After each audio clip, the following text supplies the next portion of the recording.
4 or 5 years, I thought we were talking about the product that we put on the field this year that looked like absolute trash. 4 or 5 years. So carry on. Enjoy your regular season win. Go ahead and hang that banner. They didn't have that. You really think behaviors would get better without sports? You're out of your mind. They didn't have that. No.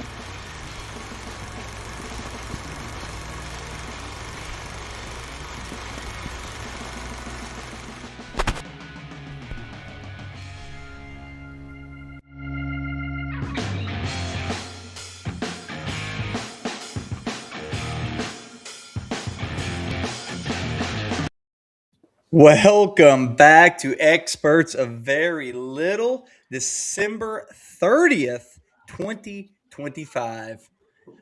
My name is The Show. I'm here with Stoney in the middle, and then welcome back, Jacob Mosby.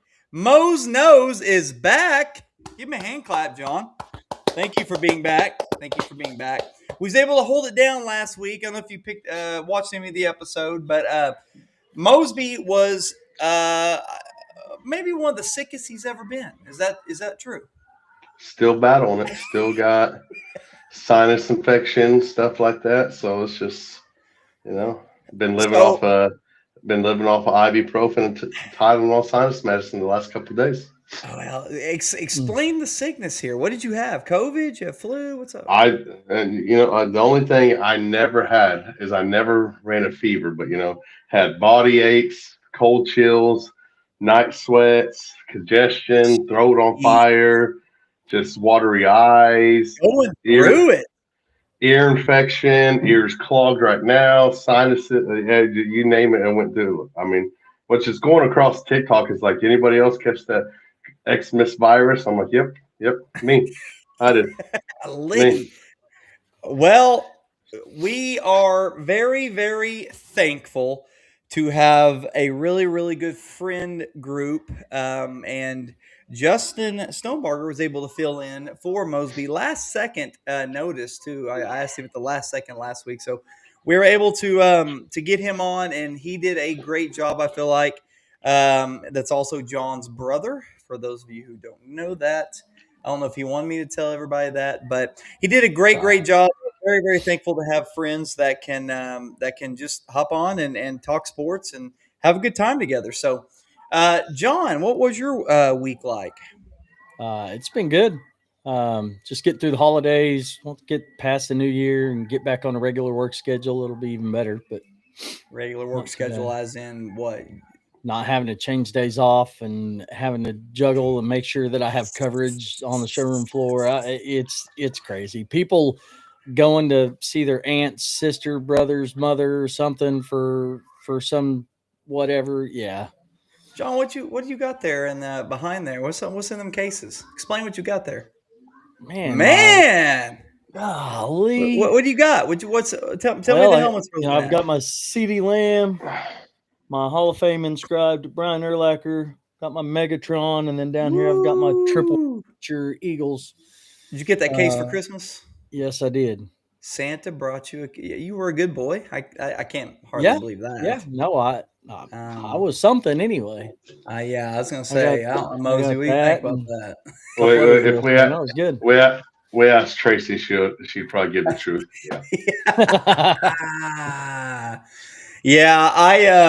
Well, my week was same thing as Mosby. My wife was sick all week. She came home sick on the 22nd, and then just even today she's still struggling. So I probably got the same thing, except she did have a fever. But perfect timing over the holidays, my lord. You know. Yeah, it was not fun. Hey, tell that story about you at the wrestling tournament real quick. So I'm very involved with our youth wrestling club. I love being down there with the kids. Just big. I'm big about advocate for it with the kids and everything. So I started feeling sick on Thursday, and then Friday I felt it real bad. Saturday, biggest tournament my 6-year-old ever wrestled in, did very well. Saw what I needed to. Now Sunday we go to Neosho with our novice kids, and let me tell you about the energy I had. I think I maybe said a total of 30 words. 30 words. Like a chair like this, a guy that was there with me coaching, he said, "Oh, I would look around, see a chair, and say, oh, there he is. He's sitting." I felt so bad because when I was on the mat, I couldn't even say nothing because I had no voice to say. My throat hurt so bad, no energy. The kids would come up to me like, "Coach, when's my next match?" I said, "Yeah, yeah, but yeah, yeah." Like I was like confused, like yeah, That's hold my on, man. favorite. Hold on. Like I have never in my like I in these youth events and everything, I've never wanted to leave early. Like I showed up there and was there 5 minutes and almost told my 6-year-old just lose on purpose, let's go home. Like That's let's my get out of it. favorite Let's get story. out Oh of it. my. Watch my 6-year-old ended up getting second place in that tournament. And if anybody involved in youth wrestling, they know the kids love the medals. Like I told my wife, you take and get in line for medal, and I booked it out to the car and just went and laid down. Then just Oh, that's awesome. My favorite part of that story is when he's sitting there and they come ask him something. He said, I don't know. That's somebody else. I wish but I'm somebody would sorry, have I got. don't know. I wish somebody would have got it on video the first time Mosby was ever speechless, didn't have anything to say. Yeah. Oh. Oh, I had Justin tuning in. You're welcome. Glad to do it anytime. Look at Justin hopping in. 2142. Interesting numbers. We I do was supposed to say appreciate it though. 42. At 42. least I'm surprised it's not 42-4 or 424. 40, 40 big 42 plus 42 Oh, for big golly. Oh my God, B! Greatest. Oh We my have a God! lot of great Call of Duty moments, but I've got to tell you, I'll just tell the story. I'm sitting in there I'm at his house. I stayed with Justin for a little bit, right out of college. Me and my wife did. We stayed, and we're back there playing in the video game room. And we had a whole room, and I'm back there. I forget what I'm doing, and he walks in, and he is so excited. He's crying. He tears. I mean, just like hyperventilating. And I'm like, "What are you doing, Justin? What's wrong with you?" And he goes, B, I just murdered." And he's losing it. Like his voice is shaking. He's crying. And I'm like, well, murdered what? What are you talking about? I had to go all the way in there, and he had just went 42 kills and 4 deaths on Call of Duty, and it became a legendary, unforgotten, what do you want to call it? Statement, meme. Something just inside Joe. I mean, it didn't matter. anytime we talk about Call of Duty, it pops up. You know Well, I what's mean, funny? Con- anything really, anything of 42-4, You 42. know yeah. how many of those little things that we have, and how many Justin are a part of. Oh, Like, that's what I was going to say. Like our fantasy baseball draft. Anytime we do that, we can talk about when he Brandon Phillips. dropped his son because he drafted Brandon Phillips, and then his ex wife got mad at him, like Justin, really? That one, and then we're gonna say what he did, but tiny toaster scrambler. Yeah, we're on our way to St. Louis. He's laid out in the back of the car. I don't even know if we're at Sonic anymore. I think we already went to Sonic, and God. we're a couple hours out of the road down the road, and all of a sudden he pops up and says, Oh. "Babe, you want to just give me one of those toaster scramblers?" Like And- what? I'm telling you, and probably the most iconic, one of my favorite quotes of all time. Why would you pitch to Albert Albert. Pujols after he hits a game-winning tank? Oh, it wasn't even a tank. I don't think that ball has landed yet. Oh Oh, man, Spanky has gave some memories. were you were were you Were you with us on that one? Because you haven't been Yes. with all of them. I don't was know. I was there on that one because Braden was with us I too, don't and know he if kept. Mosby was on that one. I was not there on that one, but He I was remember with when I Coach you think got Scrambler. it you, was me, you, Justin, I'm gonna say Carter or Brett Braden, Carter. and I think it was Carter. Because I don't Oh, think that I think it was what was his name, like Lopez, the old pitcher. tube TV. He um, absolutely murdered that ball, and Braden starts laughing. Braden and Justin just dropped his head. He knew it was gone with the crack of the bat. one of the most iconic trips that we ever took. John wasn't involved, but it was me and Guy and Mosby and Justin and Brett Carter. And oh my lord. Guy and Oh, Mosby were going at it about LeBron and I was about Michael to say Jordan. I've heard a No, Durant. recording or It was two on Durant. something like this. I want to say it was Durant, wasn't it? it Yeah, was Brett Carter was. Durant. I because this is when Durant was with the Thunder, and yeah, went out. And then another trip with Justin and Guy that was good is when we went to Norman that one time, and don't know how we didn't get murdered. And then on the way back, when we hit that Shawnee had that big old earthquake, and Earthquake.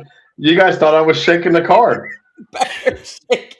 He came in and said, "My equilibrium's off, man." What are you Like, talking about? I got extra dizzy, And that extra. was the same trip, which is funny because I last week I kept saying Xavier Henry instead of Xavier Robinson. But that's the same trip with the Buffalo Wild Wings. And Guy was like, "Guys, I swear to God, that's Xavier Henry right there, man. That's Xavier Henry. Remember?" And then he Yeah. walks over And there he and went on asks to you. my son. And he's like, "Yeah, man, that's me." He was in town with one of his teammates. Yeah. Oh my gosh, guys, that was so funny. We Crazy. just had some good times, man. But I do want to. I'm going to kick it off right now. We need to talk about this because this is kind of hitting the presses as we speak. And John, I'm going to let you take the lead here. But Mm. Oklahoma State, did they get their quarterback? Is this a legit? First of all, I can't believe I'm on a site called pokesreport.com. But is this legit, John? Have you looked into it?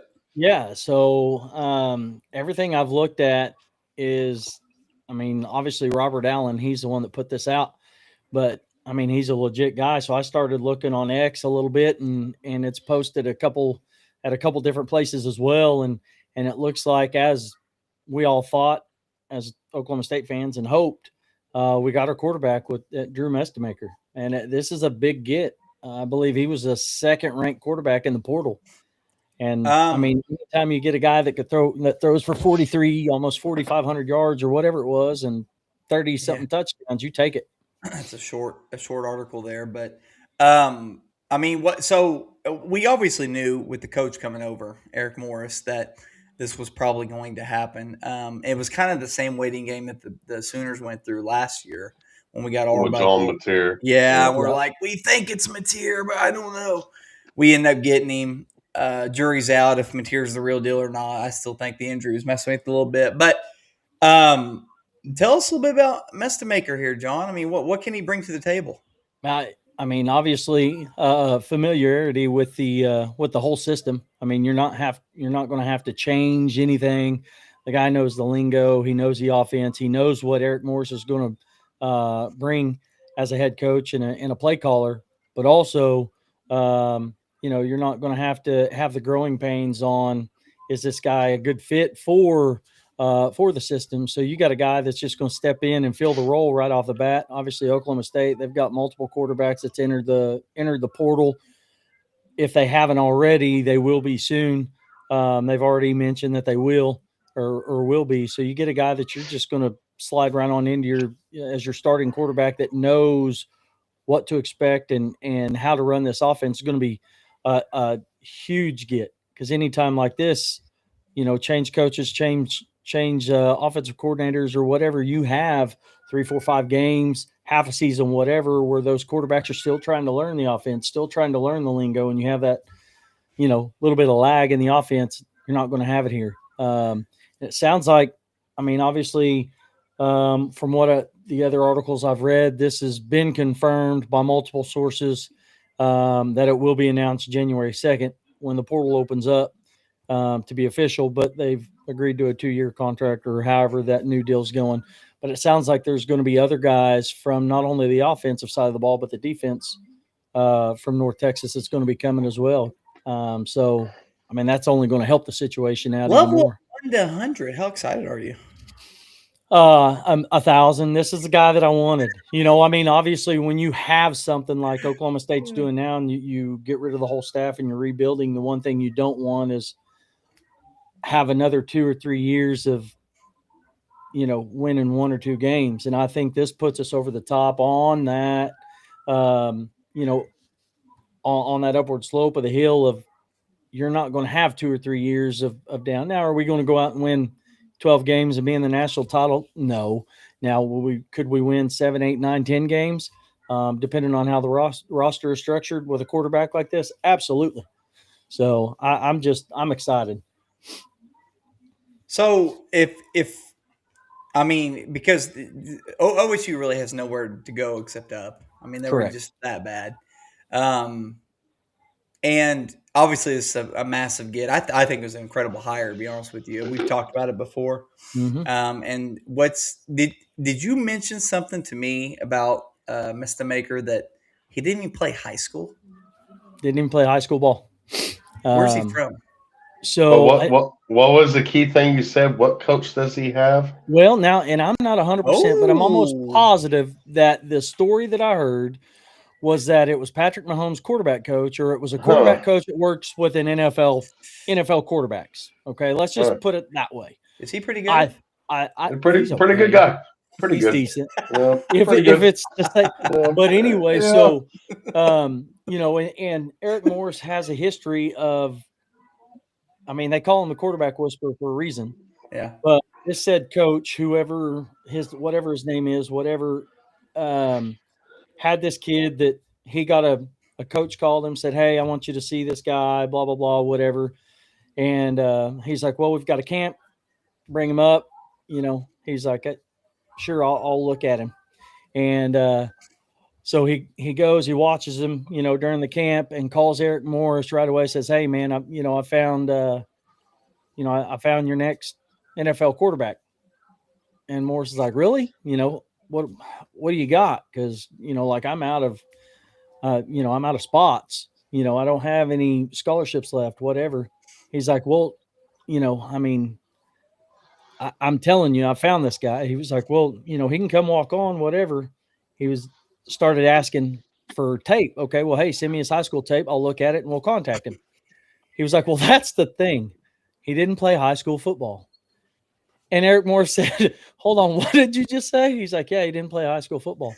He said, "Whoa." He was like, "No, seriously, you need to watch him." So Eric Morris went to another camp that he was at, and right then, I mean, it was all she wrote. Now, now, Technical difficulties, now boys. that you, Mosley well, getting yeah, attacked by I was about posters to say down that there. the paper's falling down on his head and beating him up. But I mean, that was all she wrote. I mean, commits, goes to North Texas with Eric Morris, and I mean, just had an absolute killer year. So we're looking here at the Big 12 standings, and obviously Texas Tech's throwing money. It's funny, Texas Tech people do not like me saying that they throw money at people, but it's But that's The true. facts are facts. that's exactly what they're doing. Yeah. But it's true. And the boosters aren't scared to say, "Yeah, we're Yeah. throwing money. We're So who turning. We're cares? Don't be Yeah. mad about it. I mean, it is what it is. They throw money. Okay. you're I'll gonna give have it. Tech still gonna be good. BYU still gonna be good. Mhm. Arizona State depends on if the quarterback stays or not. They'll be still good. I mean TCU. I think that quarterback just transferred or whatever, entered the portal, so they lost their quarterback. I mean Iowa State lost their coach. Kansas is. I mean they're going to be in a bit of a rebuild. K State, their coach just retired, so I mean So yeah.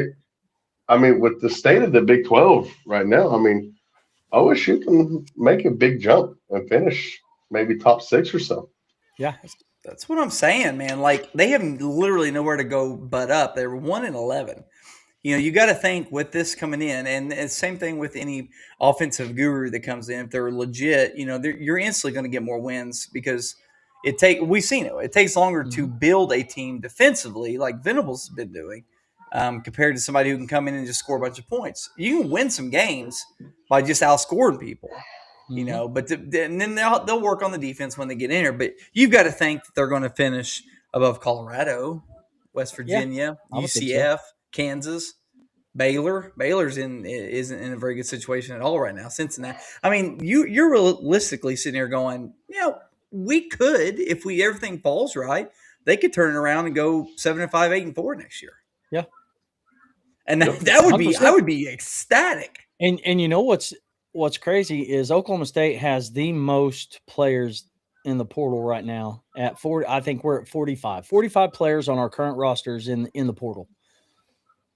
How Crazy. many now? How many returning starters, offensive side of the ball or defensive side of the ball, with the offensive line, receivers, whatever, are going to recommit or try to recommit just because now we have a quarterback. Yeah. Or I mean, there's so much. does the staff want him back? Is this a thing with the staff Well, that now they I cleaned?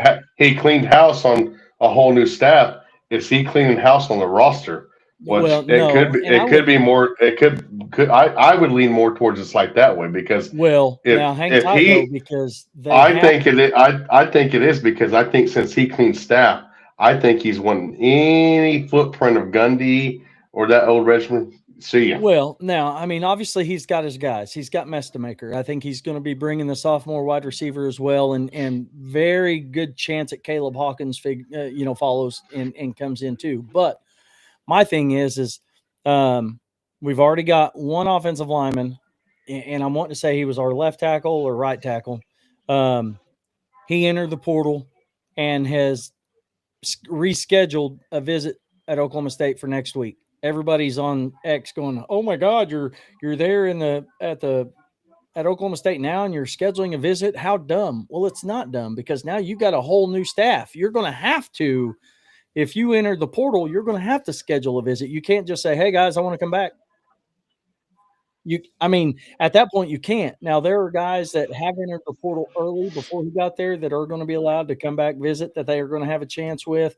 I think some of these guys that are entering after Morris got hired and here on out, I think those are the ones that just basically have been told, "Hey, listen, there's not going to be a spot for you. We appreciate everything you've done. Thank you. Go find another place to play because I've got my guy," or whatever the case may be. You're going to see some of that, but some of these guys are scheduling visits with Oklahoma State to come back. So we'll see. Regardless, I am excited for my OSU fans that are friends. Not necessarily, we don't have to play them anymore. It's so funny. I really wish we'd have played them the last 2 years. Not this year. Yeah. No way.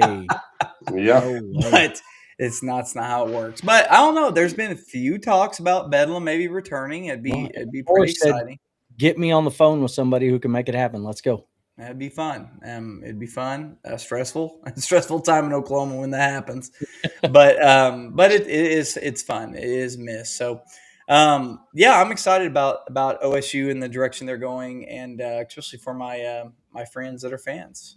Not the obnoxious ones, just you, John. Just you. Well, I appreciate it. And Trent. I like Trent. Yeah, absolutely. There's a few others, but we're not going to go into it. Hey, Mosby, I've got to show you this. I absolutely laughed out loud, and you're going to love this.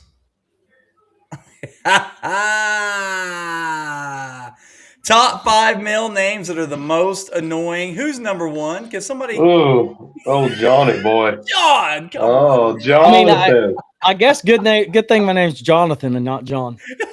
Oh, I feel sorry for those guys. Dang. Oh man. Brett Thomas. Ooh, it's Thomas Brett. Thomas Brett. It is. Yeah, It you're is right. Thomas. Oh yeah. It is Thomas. Oh, big. There's my dad's name, number 3. Man. Mm-hmm. Wow, that's unfortunate. But Poor fella. yeah, is what it is. I also saw this, and you guys got to tell me how true this is. How true is that? Oh, listen. Oh yeah. Please. No, it don't even have to be drinks. It don't even have to be drinks. It can be anything. Anything. Yeah. Yes. We're very simple creatures. We are very simple Absolutely. creatures. It's like the meme. It's like, and I've seen guys on TikTok. It's like when the wife asks, "What do you want for Christmas?" the guys are like, if you have to ask your husband that, you need to go look in the mirror and point at it, and that's you. Want you, simple That's creatures. it. Yeah. If you don't know what to So- buy us, don't buy us anything. Yeah. So I study finds going out for drinks with the boys can reduce sadness by up to 45%. I would even put in the category of this. I would put in playing video games together. Yeah. Well, Can it you? depends on what game. Depends on what game we're playing, and it depends on how stupid John is playing. Oh, wow, that's true. Oh yeah, it's always John stupid. It's not Mosby out here trying Well, to be a let's hero. let's go back up here. Let's look here. What is this? Yeah, that's true. Jonathan. That's true. We didn't have our group name named John the Loot Goblin for no reason. I just landed. I had to get a gun. We'll be 500 meters away, and John will be out there. We'll be fighting a team for a fight for our life, and John's like going to three different houses. I'm looking for a gun. I'm looking for a gun. Can't get in a gunfight with that one. Yeah. All right, so I'm gonna let you two take the lead on this one, and I want you to give me your thoughts. Team Red or Team Blue? Now, this is tough because there are a few of these I absolutely love, but I after I said it's tough, I really looked at it and thought this is easy for me. Okay, because of one person. But I'm gonna let you guys go through here. So Team Red is Jack Reacher, John Wick, James Bond. Is it Rama? What movie is he on? Don't Okay, ask me. I'll look it up. And then Tyler Rake. And then Team Blue is Jason Bourne, Luke Hobbs, Rambo, Adam Clay, and Ethan Hunt. Okay. Now, are you guys Team Red or Team Blue? Man. God. I'm team. I'm team. Dude. Let's just say I love Reacher. I love Wick. I love James Bond. I don't know who those other two are. All right. Yeah, so I mean- Rama looks like he is, and the people are probably watching and going, "What are you doing?" Rama, unknown name, undercover named Yuda, is the protagonist of both the Raid movies. The what movies? The Raid movies. Maybe don't some know. Japanese movies. I'm not sure. Maybe. What's the other I was guy? probably Tyler saying he's Blake. like Jackie Chan or something. Probably a beast. Tyler Rake. Tyler Rake. Tyler Rake is oh my gosh, what's he on? He looks familiar. Okay, Tyler Rake is Extraction movies. I have not watched either one of them. Okay. And then who's the other one And that's then- in question? Well, I mean, the beekeeper is Adam Clay. That's Jason Strahan. Okay, And then so Rambo. I want to hit on this real quick. Okay, I just watched a movie on Netflix that just came out. I think it's called the Man of Wrath. Yeah, with Jason Strahan. So good, and I love his movies. Okay, Wrath of Man. That's what it is. Wrath of Man. I'm going Team Blue because I can enjoy any movie that these guys are in. The top three on Red is Reacher, Wick, and James Bond, Daniel Craig. I don't even know who those other two guys are. So Okay, so I Team Blue. I took this challenge as who would you want in a battle? On my team? Yeah, like you're battling Team Red or Team Blue. That's how I took it. Listen, I'm going Team Red because I don't want Jack Reacher to touch me. Well, I don't want John Wick.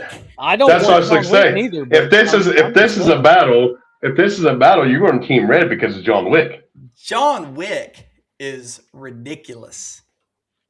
I mean, Keanu Reeves. Unbelievable movies. I've not seen any of the Wick movies, so I What? Oh my gosh, John, who are you, bro? Are you sure? Are you sure you're still? Are you sure you're still a man? Oh, 100%. Are you sure? John. Are you kidding me? We're not on that kind of stream, okay? But yes, I am. Oh my Lord! John. You have not seen the John Wick movies? Next week, before we do this next week, you better have watched number one. At least number one. It will take you. There's one moment in this movie that happens that is the whole chain reaction of every single movie. And it's something so off the wall that you wouldn't even expect it. It's almost that's why it's so great. That's why it's so almost goofy.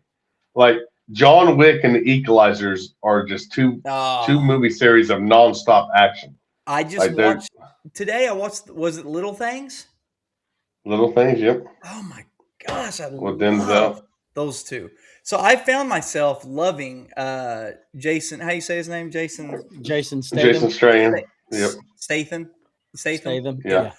I have found myself really liking all his movies. And like Beekeeper, I watched going to Oregon last year. The hmm Mechanic is one of my all-time That's Mechanic a favorites. is good one. good. That's a good Oh, one. Mechanic's good. so good. The Transporter. Hmm. He's. Yeah. I found myself really liking Jason's Statham.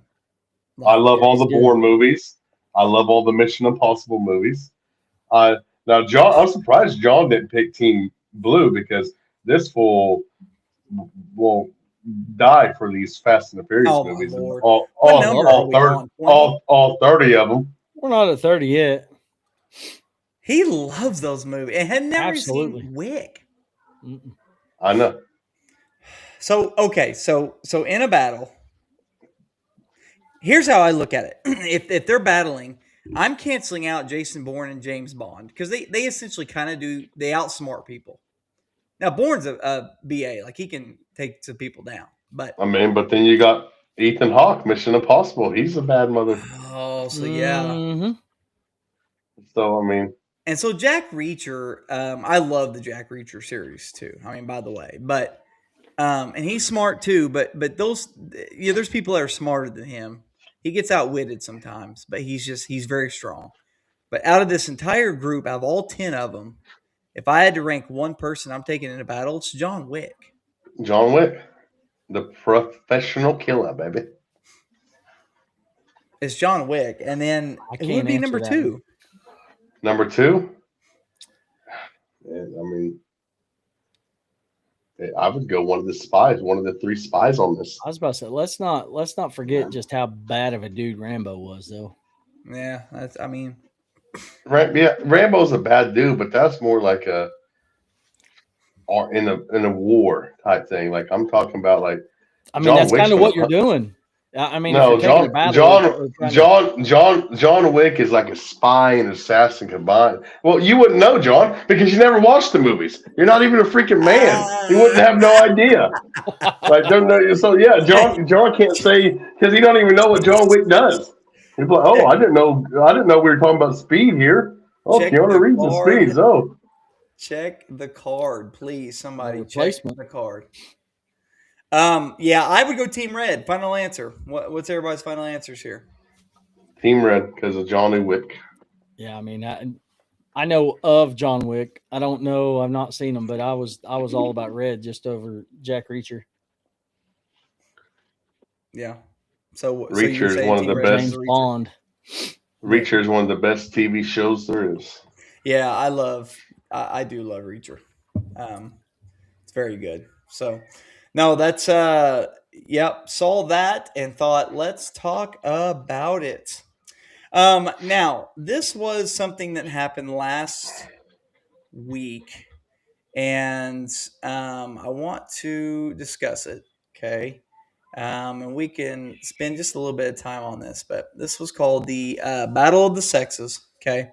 And it was a tennis match. And the history on this, actually, there was the original one was between Billie Jean King back in 1973 and Bobby Riggs.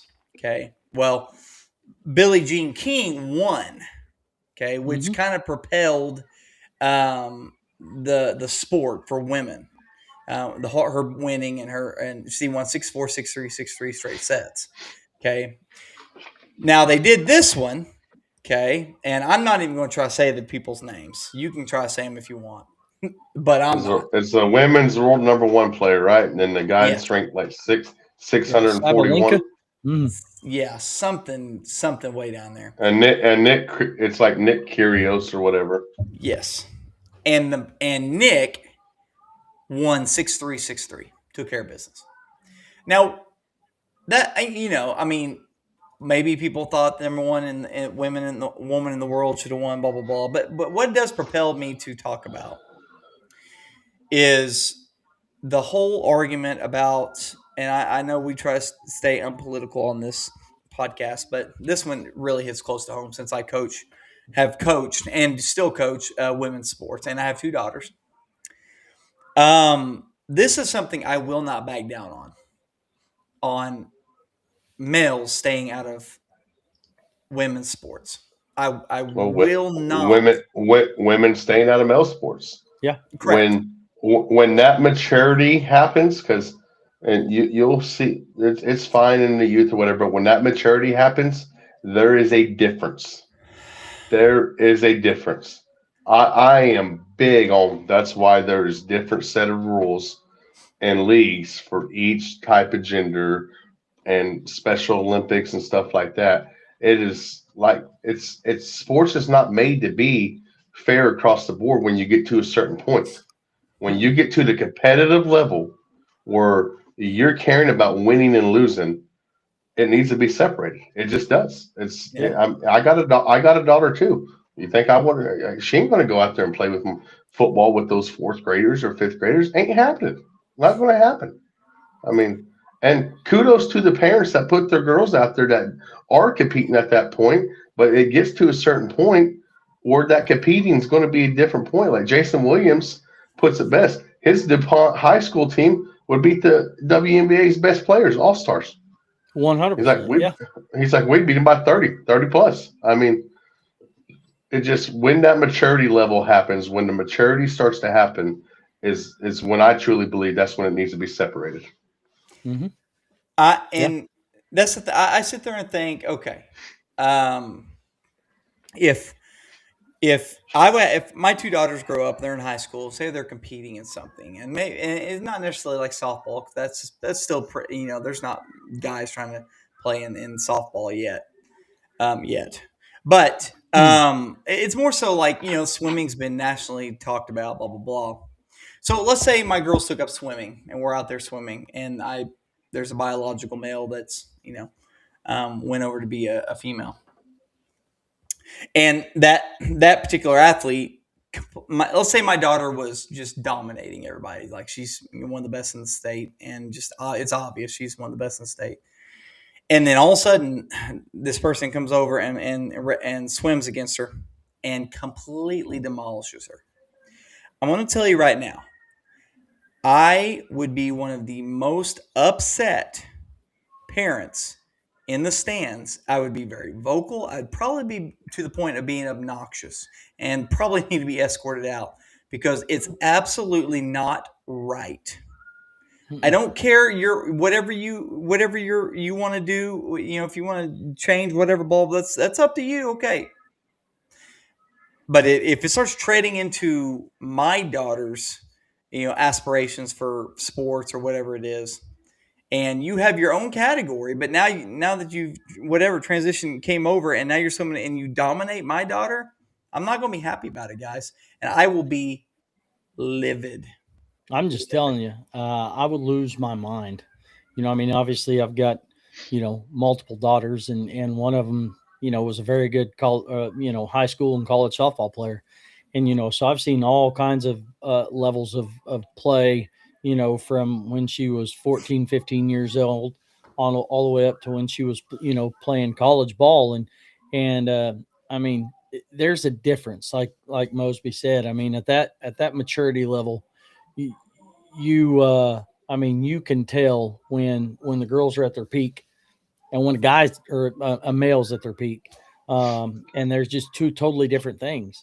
I mean, you get girls that try to play football. You get girls, like you said, or guys that go swim because they can't beat the guys that they're up against. So they want to claim to be something different so that they can go and win. Well, it does nothing but make you look like, in my eyes, an even bigger loser. You can't beat the ones that you're competing against, so you go beat the other gender. It just makes you look worse. And I would absolutely lose my mind if I was ever put in that position of one of my daughters having to compete with a male that thinks now after 18, 19 years they want to be a female. No, absolutely not. There's no place for it. This shouldn't even be a conversation. How this is even a thing is beyond me. I'm just not going to say what I really want to say because it would be bad. It's just ridiculous. And why we get There's no bashed place for for it? it. Now I'm saying I have been bashed, but why people get bashed about having that viewpoint is beyond me. Like this Well, seems like so common sense to me. well, it's all about that. Oh, it's inclusiveness. Well, they if they want to be a freaking hamburger, they can be a That hamburger. that Well, you can be what that's you want to what be, but be that inside your own home. that's Don't let it affect everybody else. that's why Title IX is one of the best things that's happened. Is it gave equal sports rights to women compared to men.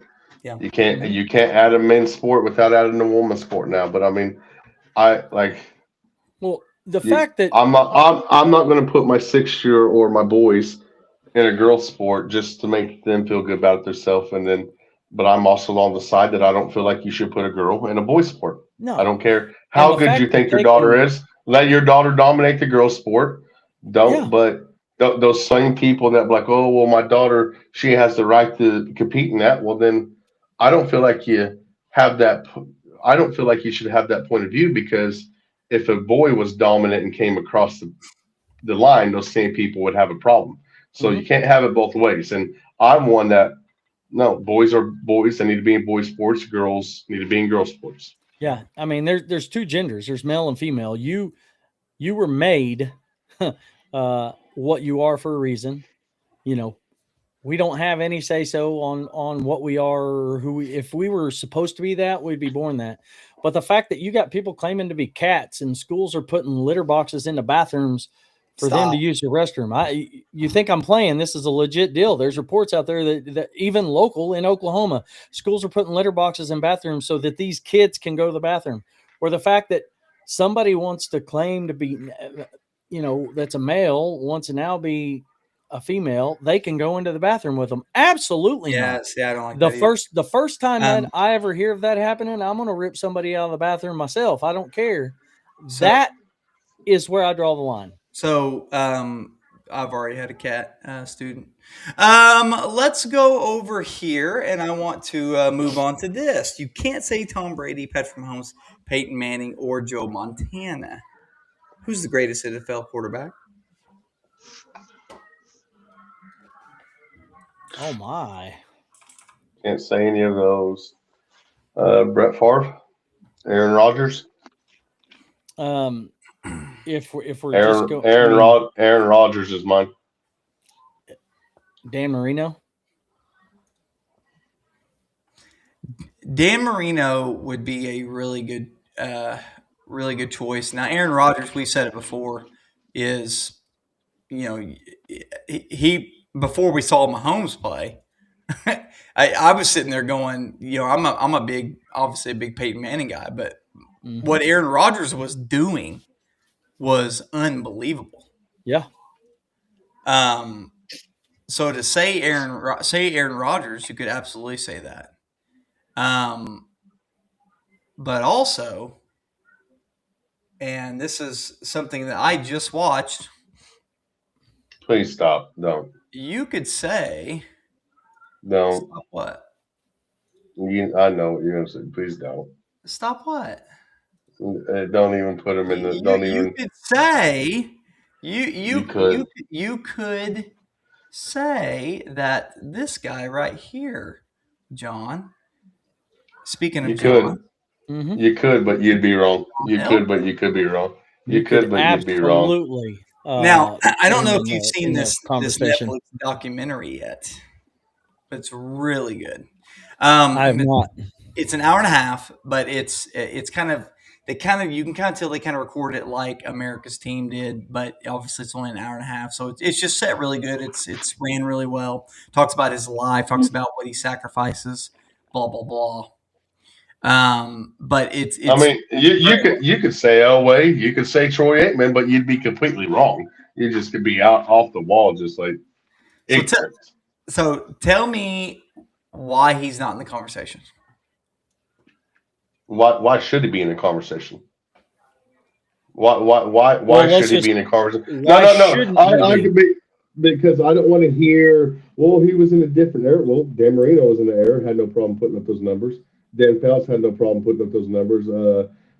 Brett Favre had no problem putting up those numbers during the You're '90s and muffled. stuff. Well, he was carried to a Super Bowl with Terrell Davis. Okay, and then the second Super Bowl, uh, they played against the Atlanta Falcons, who the night before Atlanta Falcons had their best defensive player get arrested for prostitution pickup. So, I mean, I mean, so I mean, yeah, he led teams to the Super Bowl in the '80s, got blown out or whatever, but like he just does not have the numbers and the numbers to back it up. I'm sorry, I don't care. Oh, with different air. Well, Dan Marino had no problem putting up those numbers. Like John Elway to me is one of the most overrated quarterbacks, and I felt like, and sometimes I feel like some quarterbacks, even present now, get they're good. Look at them because they're putting up some good numbers or whatever.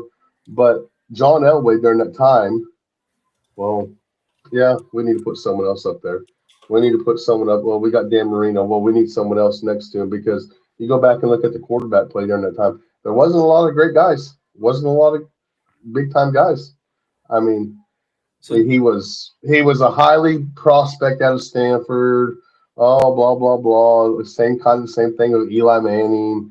Forced himself to a different team, and the name with it all the whole time just carried over. Like I so John Elway, his 17 game average, his overall total numbers: 51,475 yards, 300 touchdowns, 226 interceptions.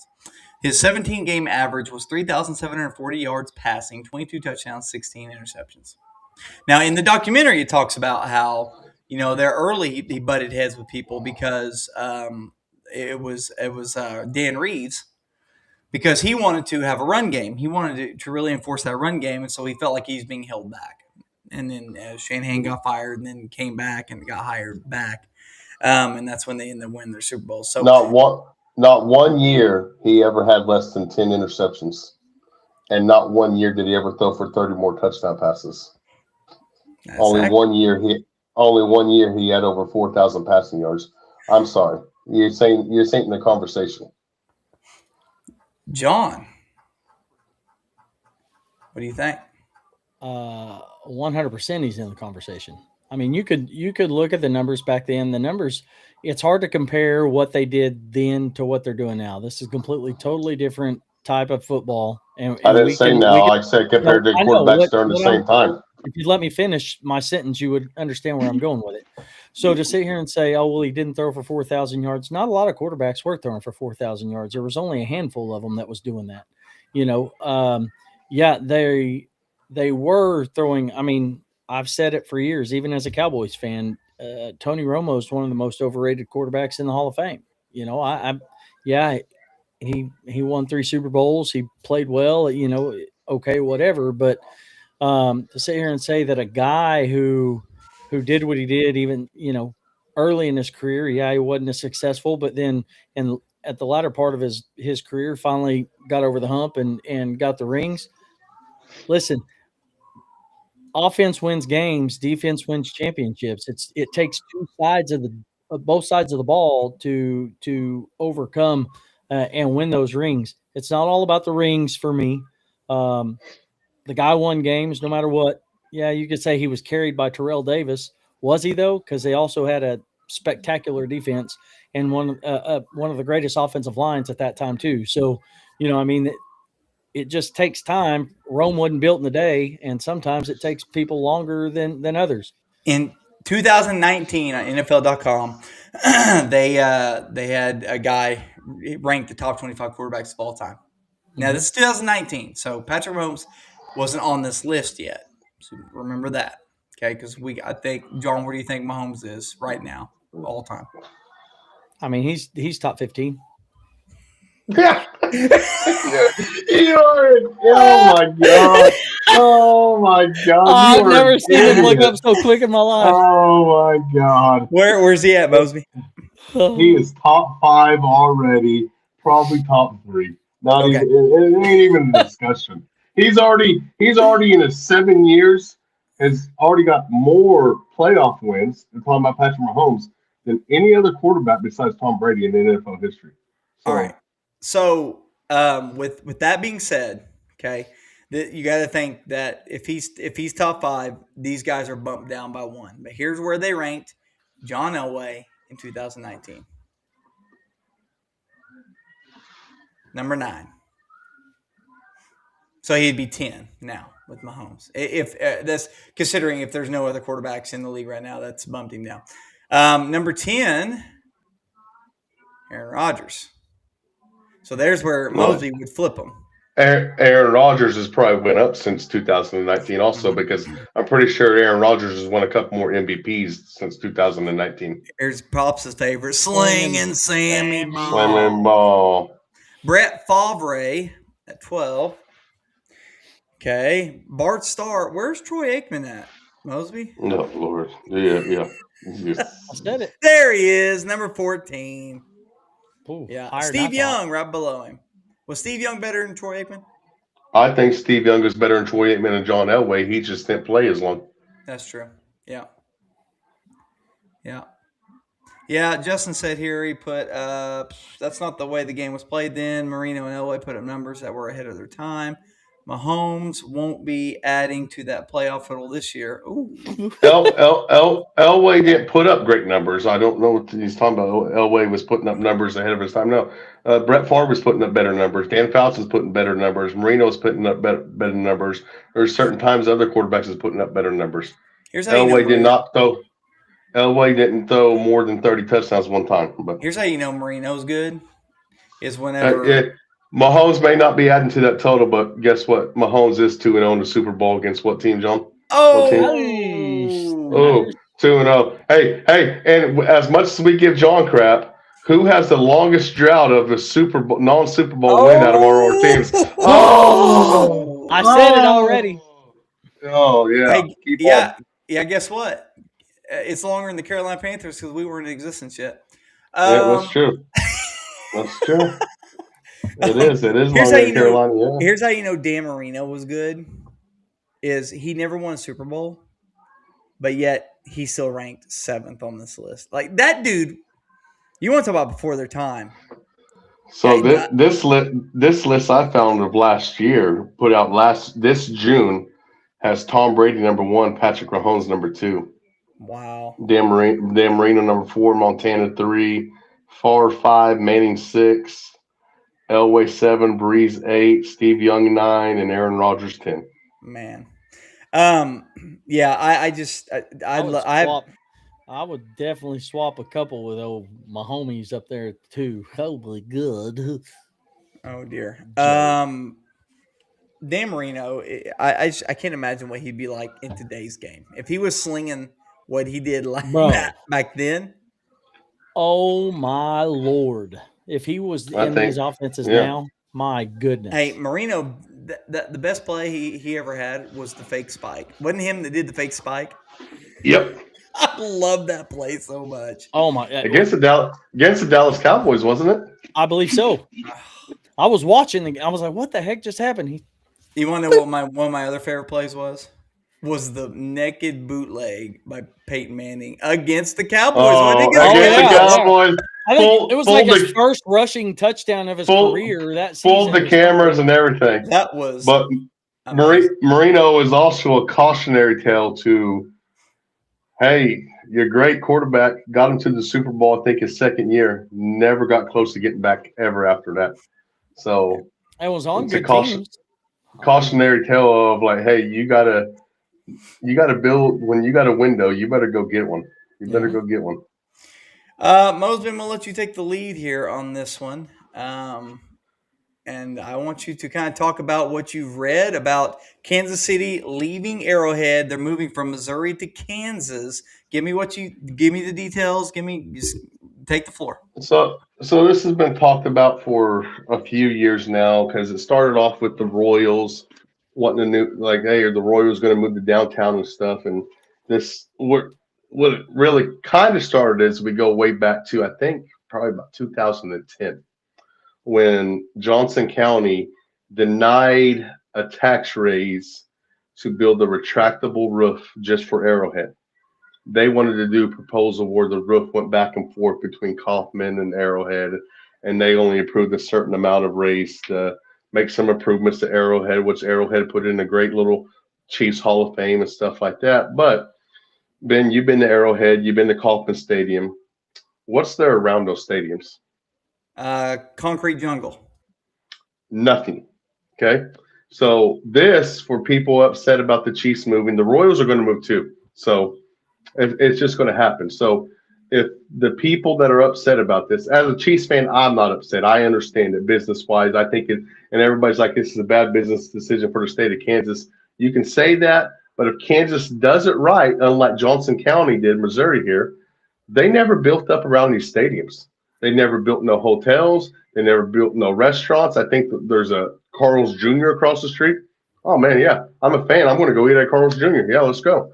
They've never built no entertainment, nothing. They have a World Series champ that won it in 2015 or 16. Had it okay. You had a lot of excitement. You have a team that's won 3 of the past 7 Super Bowls, been to 5 of them. There's been nothing built up around that area. There's been no improvements voted on to better that area. Okay, they want a Lamar Hunt. It's no mystery. He wants to host a Super Bowl, and he knows the only way he can host a Super Bowl is by having a enclosed roof. So the reason they're moving, it's Missouri's fault, no one else's. Okay, now it is a great deal for the Chiefs. Kansas is paying for the stadium. Okay, Chiefs got to pay $7 million a year in rent, but that goes into a fund that's going to be used for improvements to the stadium yearly, the hire people to run the stadium and stuff like that. But it's going to be in an area where Kansas is already laying out a plan that they're going to build up an entertainment district. They're going to build up stuff around it. It's not going to be a concrete jungle. Okay, John can appreciate this. Where was the old Cowboy Stadium? Concrete jungle, middle of nowhere. Yep. Now there's a lot more stuff around it. Correct, John? You've been there.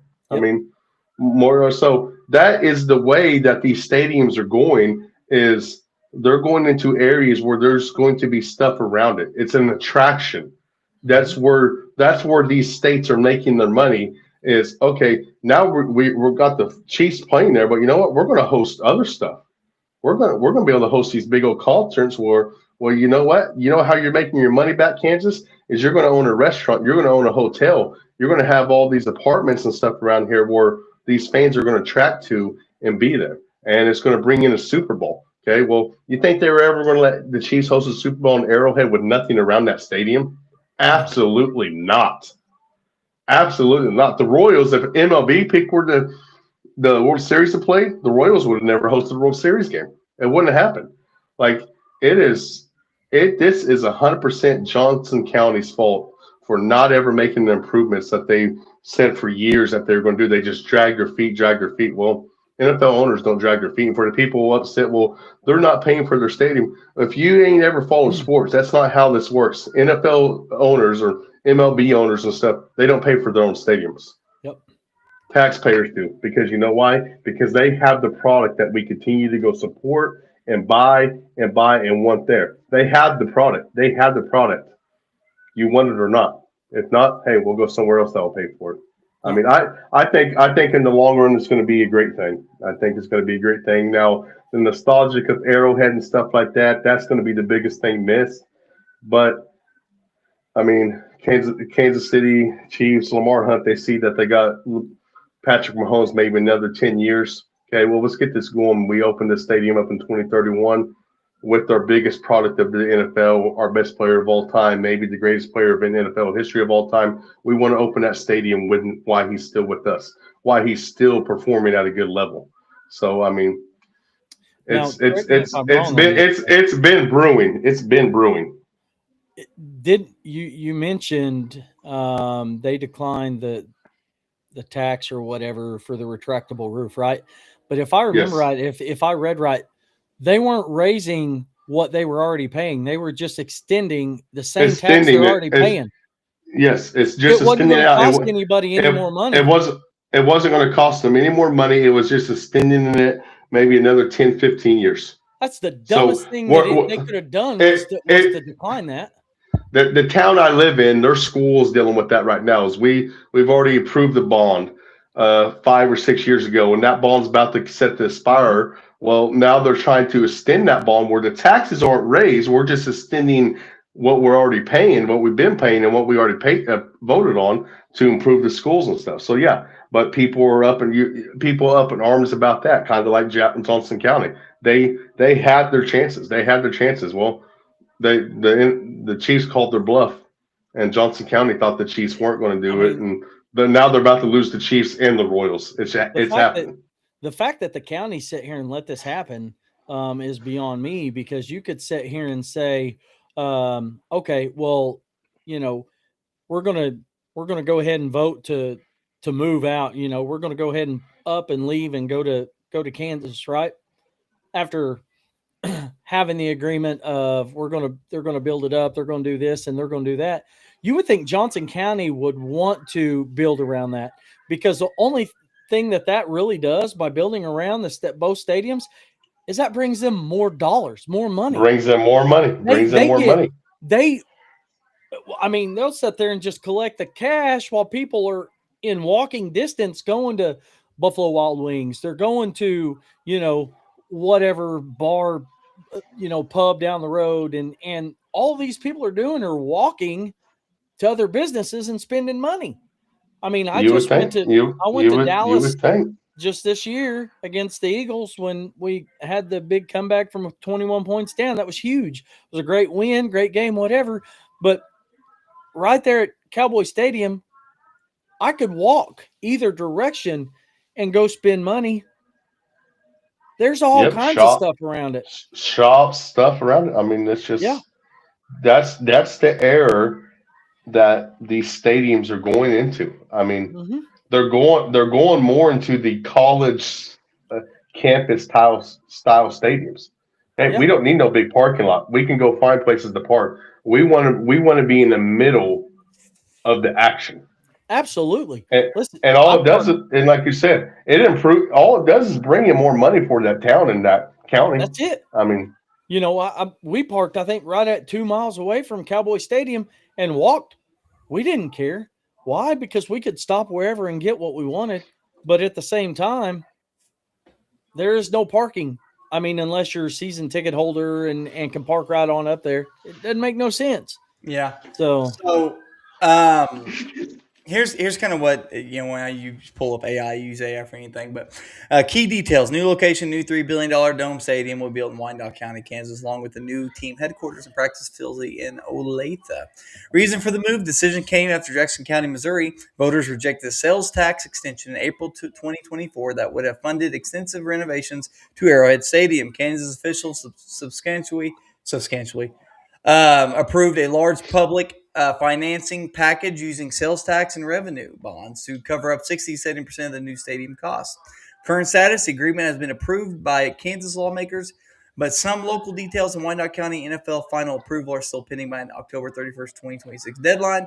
Current stadium: the team will continue to play at Arrowhead in Kansas City until the end of 2030.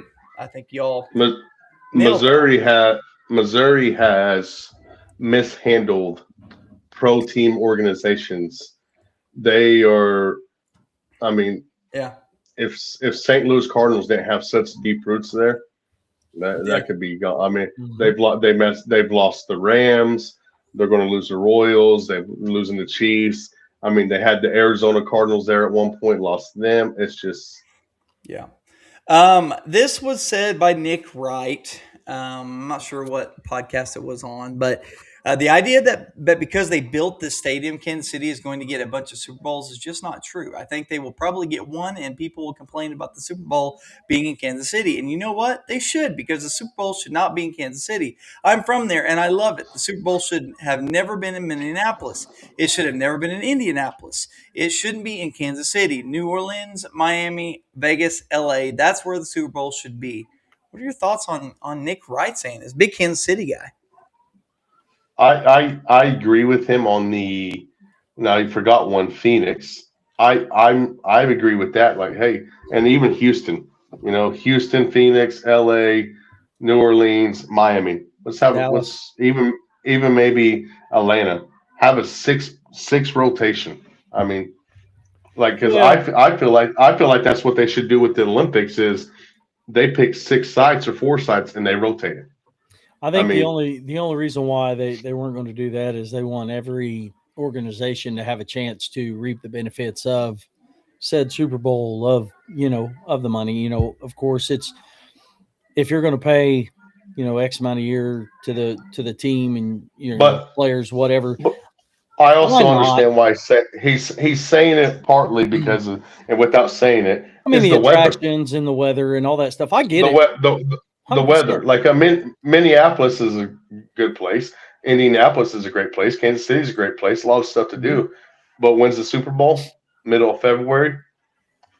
I mean, so I understand that. That's why they'll never do one in New York ever again. Yeah. Probably. I mean, they Yeah. did it in Detroit. They did it in Detroit that one year. I mean, it's You just you mentioned something there, John. The rotation should include Dallas. I don't mind that because we don't have to worry about a home field advantage situation in yes, the Super that's Bowl. true. Stop it. Um, oh, am I I wrong? fe- I feel like I mean maybe even take out Miami. I feel like the Super Bowl should be played in a dome every year. Yeah, yeah, It's your Yeah. biggest. It's your biggest game.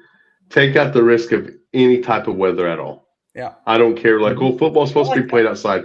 Not the Super Bowl. I don't care. It's the Super Bowl. I want a clean game. I don't want Controlled the weather environment. to. I don't want the Mhm. weather to be any reason why the game was affected. Correct. I like that. I do like that. Um, well, yeah. So I'm glad we was able to talk about that. We had to put it on hold last week because you were sick, but I mean, it's monumental. Really, it's a big deal. Business aspect, money aspect. It is a smart move for the state of Kansas and the Chiefs. I mean, for the people that say, "Oh, Kansas is the worst deal ever that Kansas made," is not seeing the big picture of what's going to be built around the stadium Yeah. Mhm. It's going to be amazing. It is sad that we're going to lose the lore of Arrowhead, of Arrowhead. Yep.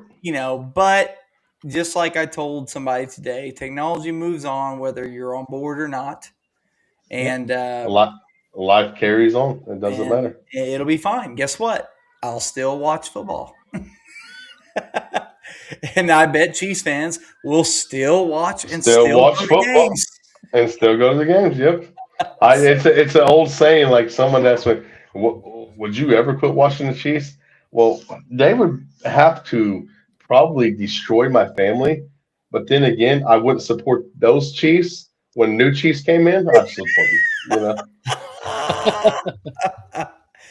sports, man, sports does it to you. Well, Kyle Whittingham has agreed to a 5-year deal to become Michigan's next head coach. Good or bad hire? It's a Under these safe hire. circumstances, it is a great hire. It's a safe hire. This is kind of opposite. OSU made that hire, doing all this to bring excitement back in the program. This is a hire for Michigan where they're saying enough is enough with the scandals. Mhm. We're going to get a guy that we know can win. We know we're going to get a guy that they went for a guy that's integrity, that's going to be stable, that's going to do the right things. Now, does he win on the field? Maybe he's won at Utah for all those years, and maybe now he's have some more resources. Like may not be a fit, but this is a hire where Michigan said we're cleaning up the program. We aren't going with the sexy pick. We're going with the pick that's going to stabilize us and get this mess crap cleaned up. Because if you remember, Jim Harbaugh didn't leave him in the best of shape. He didn't. He didn't No, he did leave on not. the. He did not leave on the Terms, yeah. cleanest of slate. Yep. He kind of left it a little dirty, a little muddy there. Listen, Mhm. Kyle So Whittingham is a really good coach. It's not He is. you He is. And I think, I said, under the circumstances, well, obviously, we've had in the past couple of weeks with all the coaching hires and the fires during the season.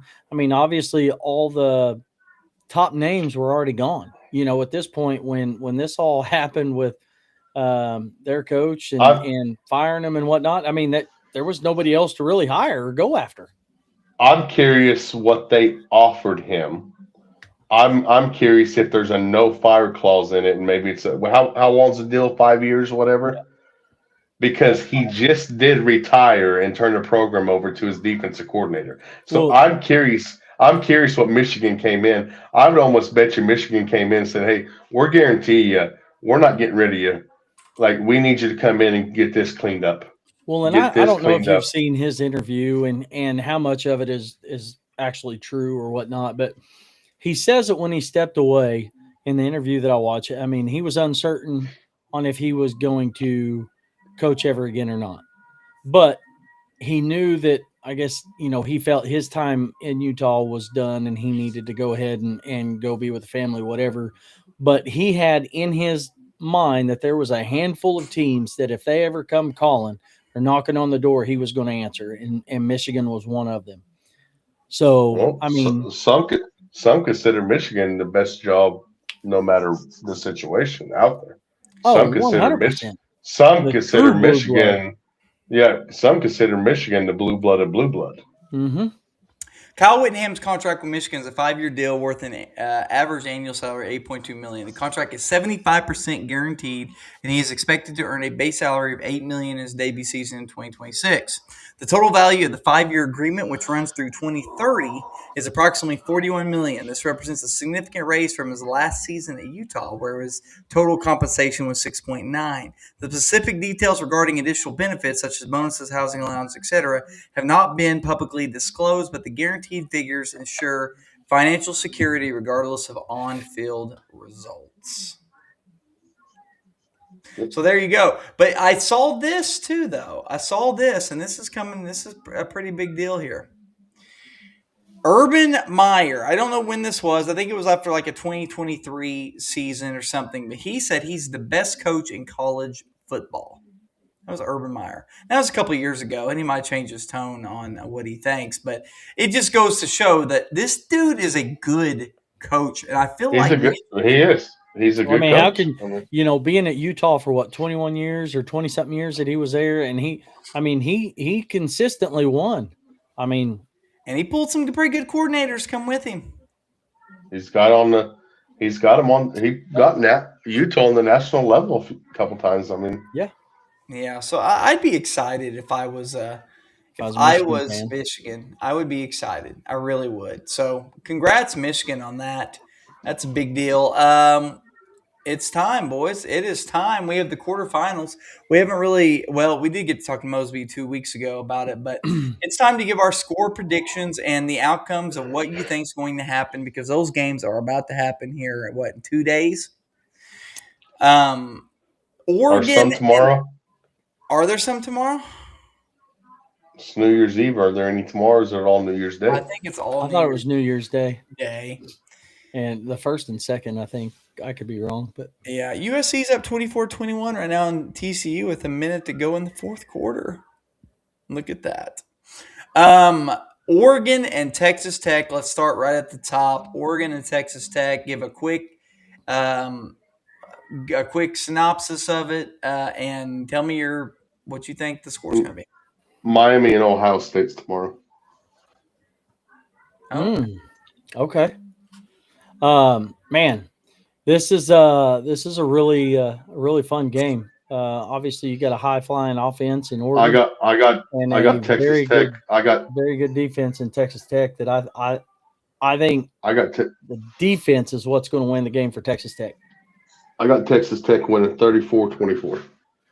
Yeah, my score was 41-38, but I think Texas Tech is going to be the cream of the crop for the Big 12, and it's going to take a lot for them to, with all that money they got pushed behind them and everything. I think it's going to take a lot for Texas Tech to fall. How dare you say? I I, th- I think they're going to they might turn into. It's funny that they're playing the Oregon. They might become the new Oregon. Yeah. Oregon, the spread is Oregon minus 2.5 right now, 51.5 total. And it's played in the Orange Bowl. Played at Miami. So, this is gonna be such a good game. I think it's gonna be a really good game. My secret love for Oregon. I should have wore my Oregon's Duck jersey on stream here, but Texas Tech. I've kind F of the Ducks been. yeah, I just talked to him about that today, like just 2 hours ago.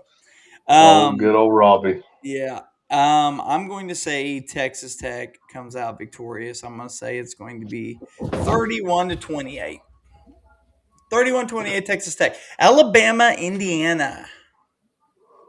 Well, if Indiana don't have an offense that chokes down their leg and a kicker that's all of a sudden decides to miss everything, then I say Indiana wins like 24-13. I've told you last week what I thought. Indiana wins this game. I mean, if Fernando Mendoza and the running back can connect on a wide open pass and not drop it, I mean, could be a good game for him. um, the spread is Indiana -7, 47 and a half total.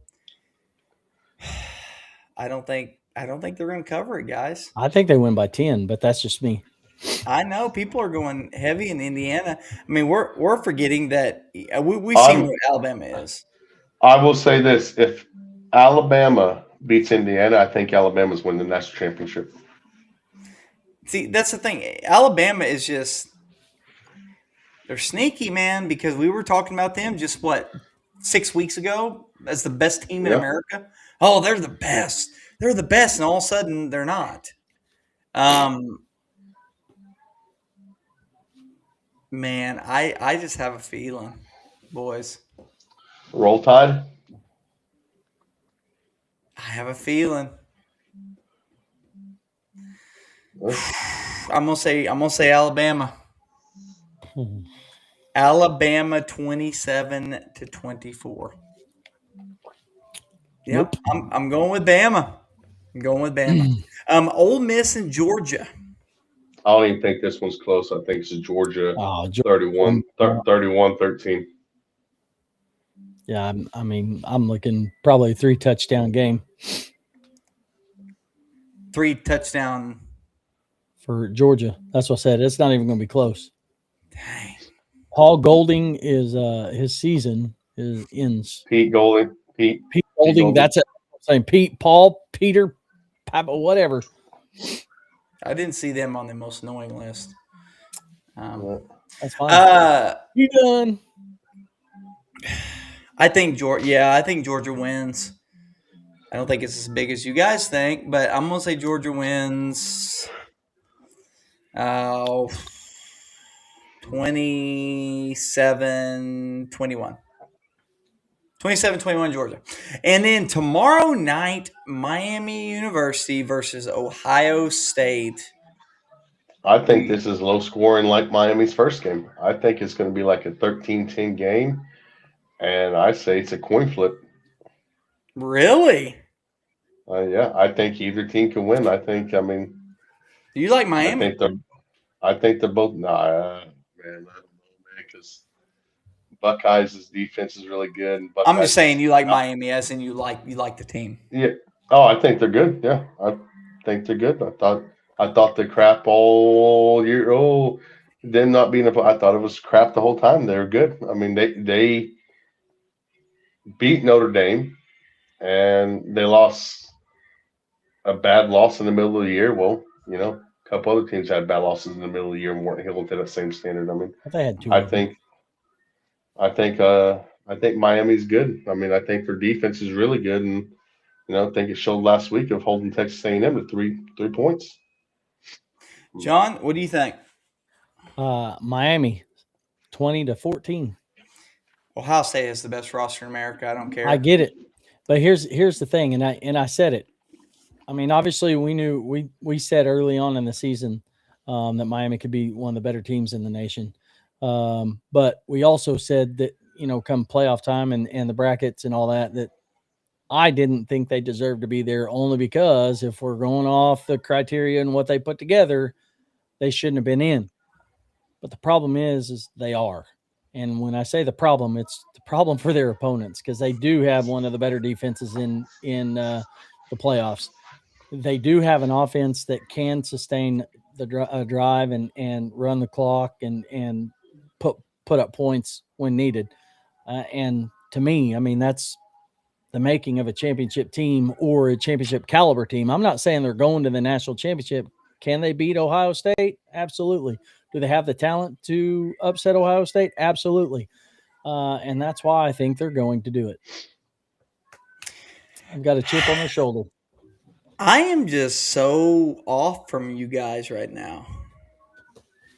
I think Ohio State wins this by 2 touchdowns minimum. I And they think could. I think Ohio State wins. I think they go. I think they go. I think it's 31-20.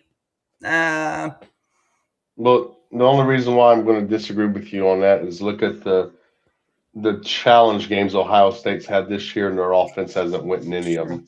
That's true. Michigan, Yep. Texas, Indiana, their offense didn't go in any of them. Their Anytime defense is they've the one that faced they're. a tough, hard nosed defense, they've struggled to move the ball. Yep. They've struggled to put points on the board, and Yeah. that's why I'm going with, because, like I said, Miami Hurricanes, they have nothing to lose yet everything to gain, and they If barely if getting in the Carson playoffs.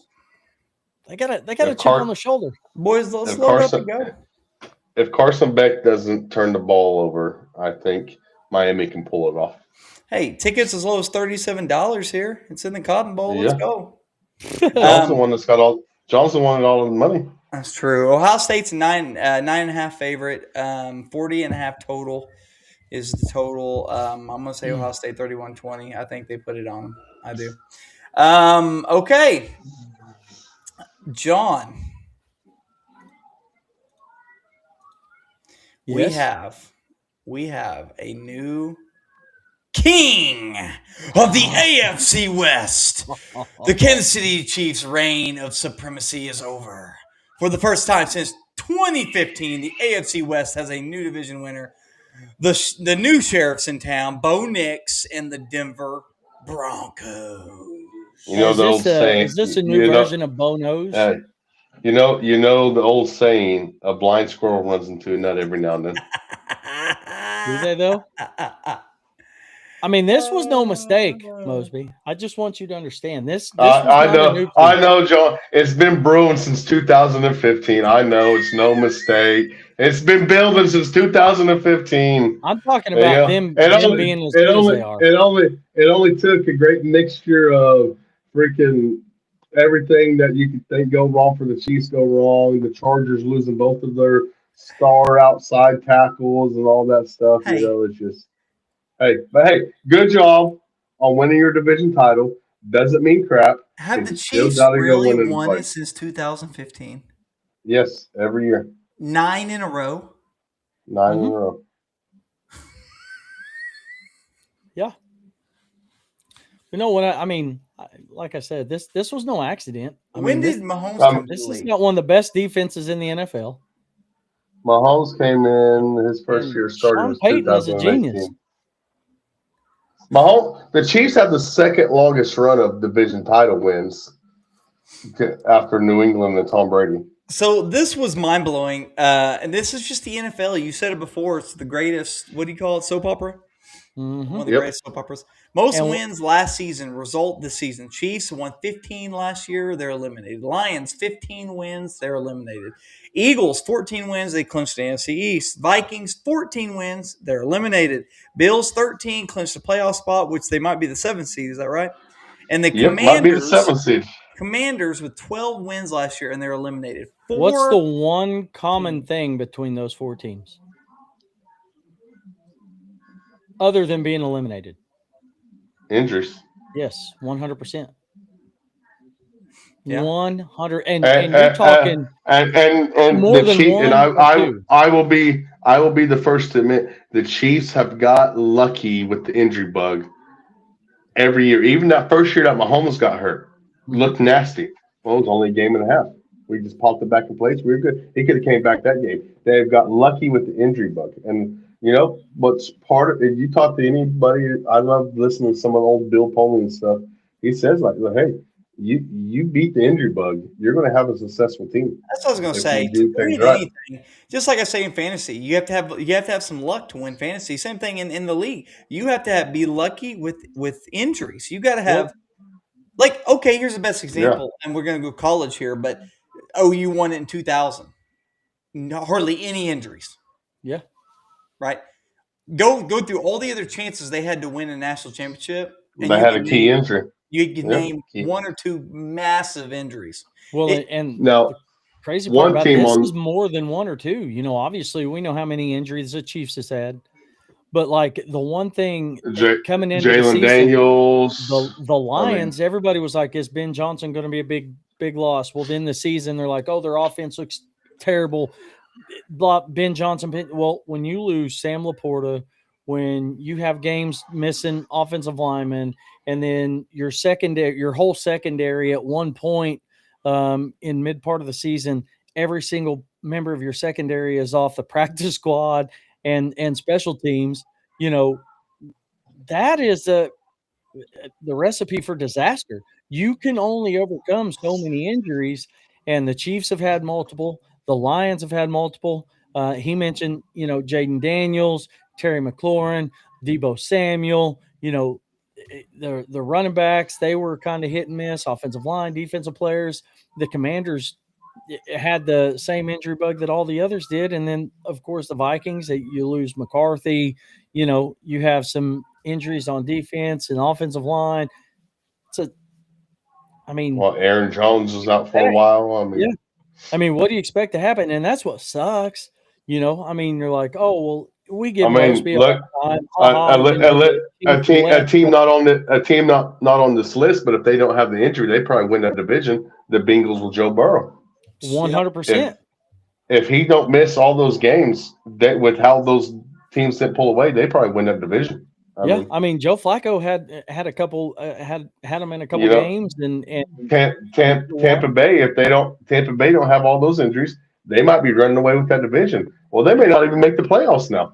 yep, Now, speaking of Ben Johnson, this game was bonkers. I phenomenal game. mean, back and forth and back and forth, and I thought I I thought we were watching Dallas Cowboys' defense go against each other. good Just lord. The crazy part about it is since the defenses didn't play terrible.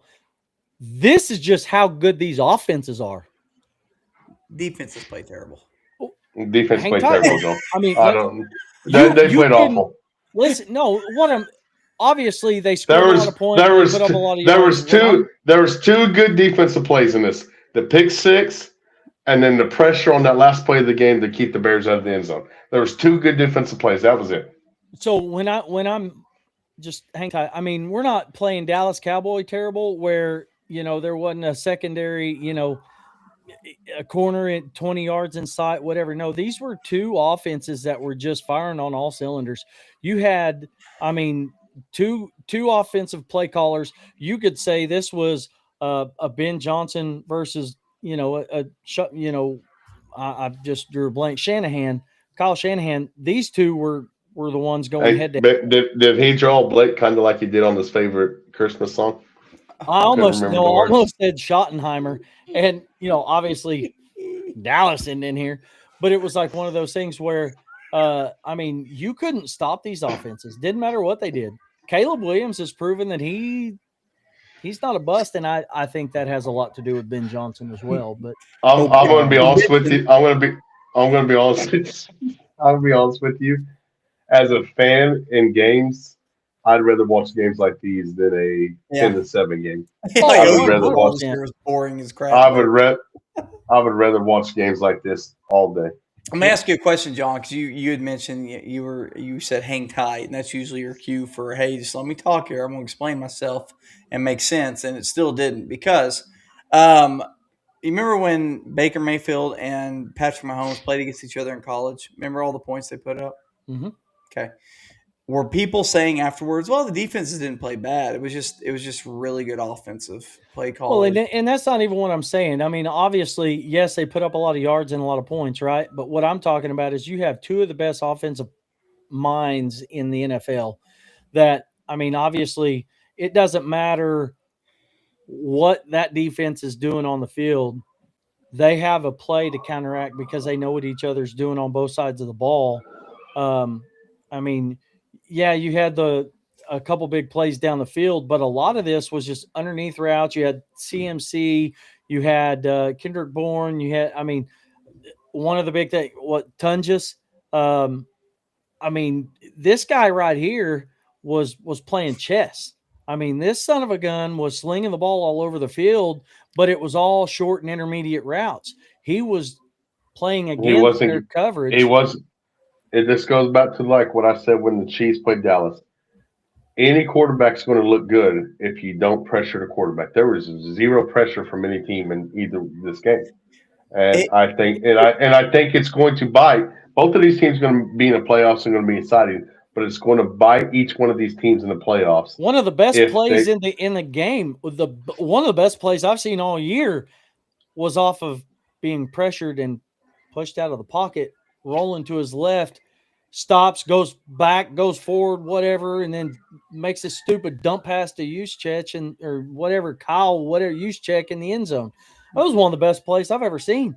it, I mean, yeah, and I'm not discounting. They both played well. Both quarterbacks played well. Offenses played well. I mean, they did. It's obvious they scored 80 points combined, but also the defenses played terrible. Did not play well. No. And both can be true. I'm not saying well, and even Justin last week he mentioned numerous times, being the Niner fan that he is, that our defense is not very good.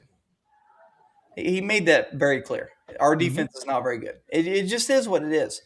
Now, I do want to ask you about this though, because this game coming up is kind of massive. We're going to start off with this. Sam Darnold's first quarterback in the history of the National Football League to have back-to-back 13-win seasons with two different teams. Okay, now we could go on and on about what we just saw with him and the Panthers. Panthers just didn't play well. And got beat whenever they again goes back to that winning franchise thing, not taking care of business. But it's not like the Seahawks are chumps like they should have won. I picked the Seahawks, but that brings us to the Niners versus the Seahawks for the number one seed in the NFC.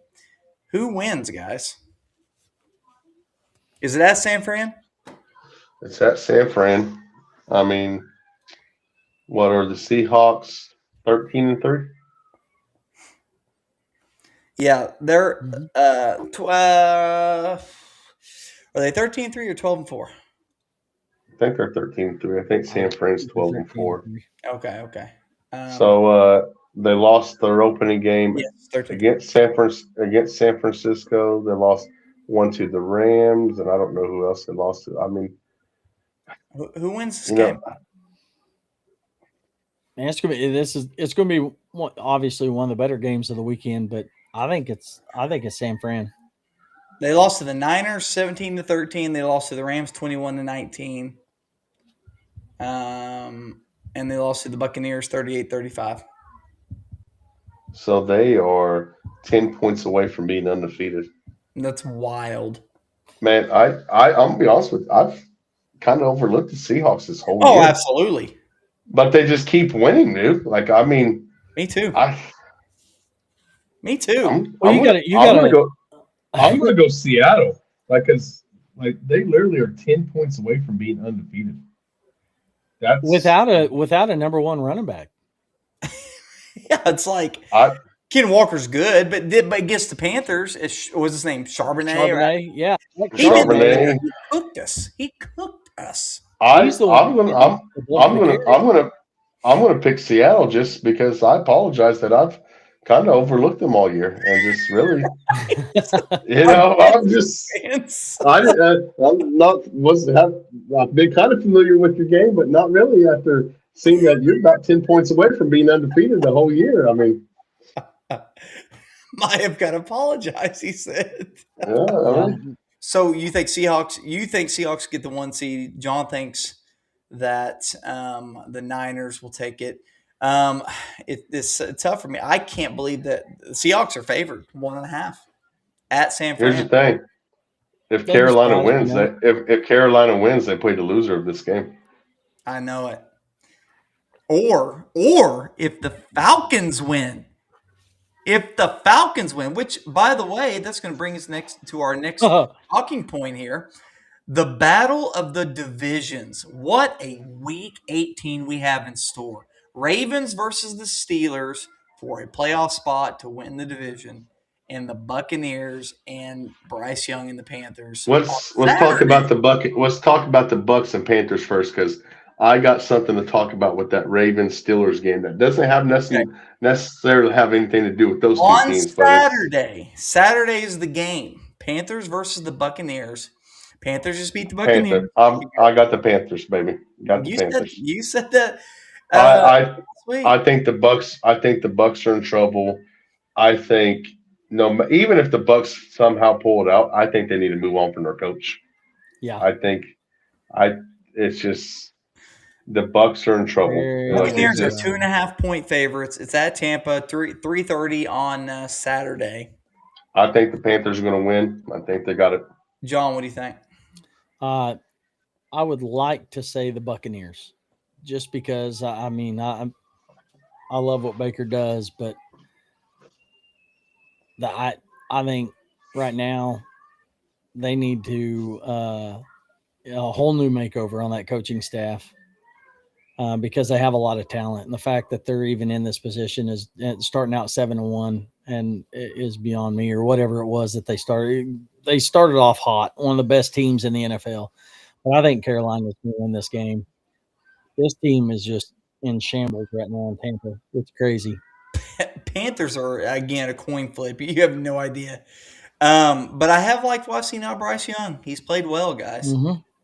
We've talked about it. Me and Mosby talked about it And yesterday. Alice has been good for him. Yeah, he has. And me and Mosby said, asked me the hypothetical question: Is Bryce the guy? I mean, I think. I He mean, can be. you can't get any better guy right now. A good comparison. I think you can maybe, if you're a Panthers fan, and compare is Alex Smith with the Chiefs.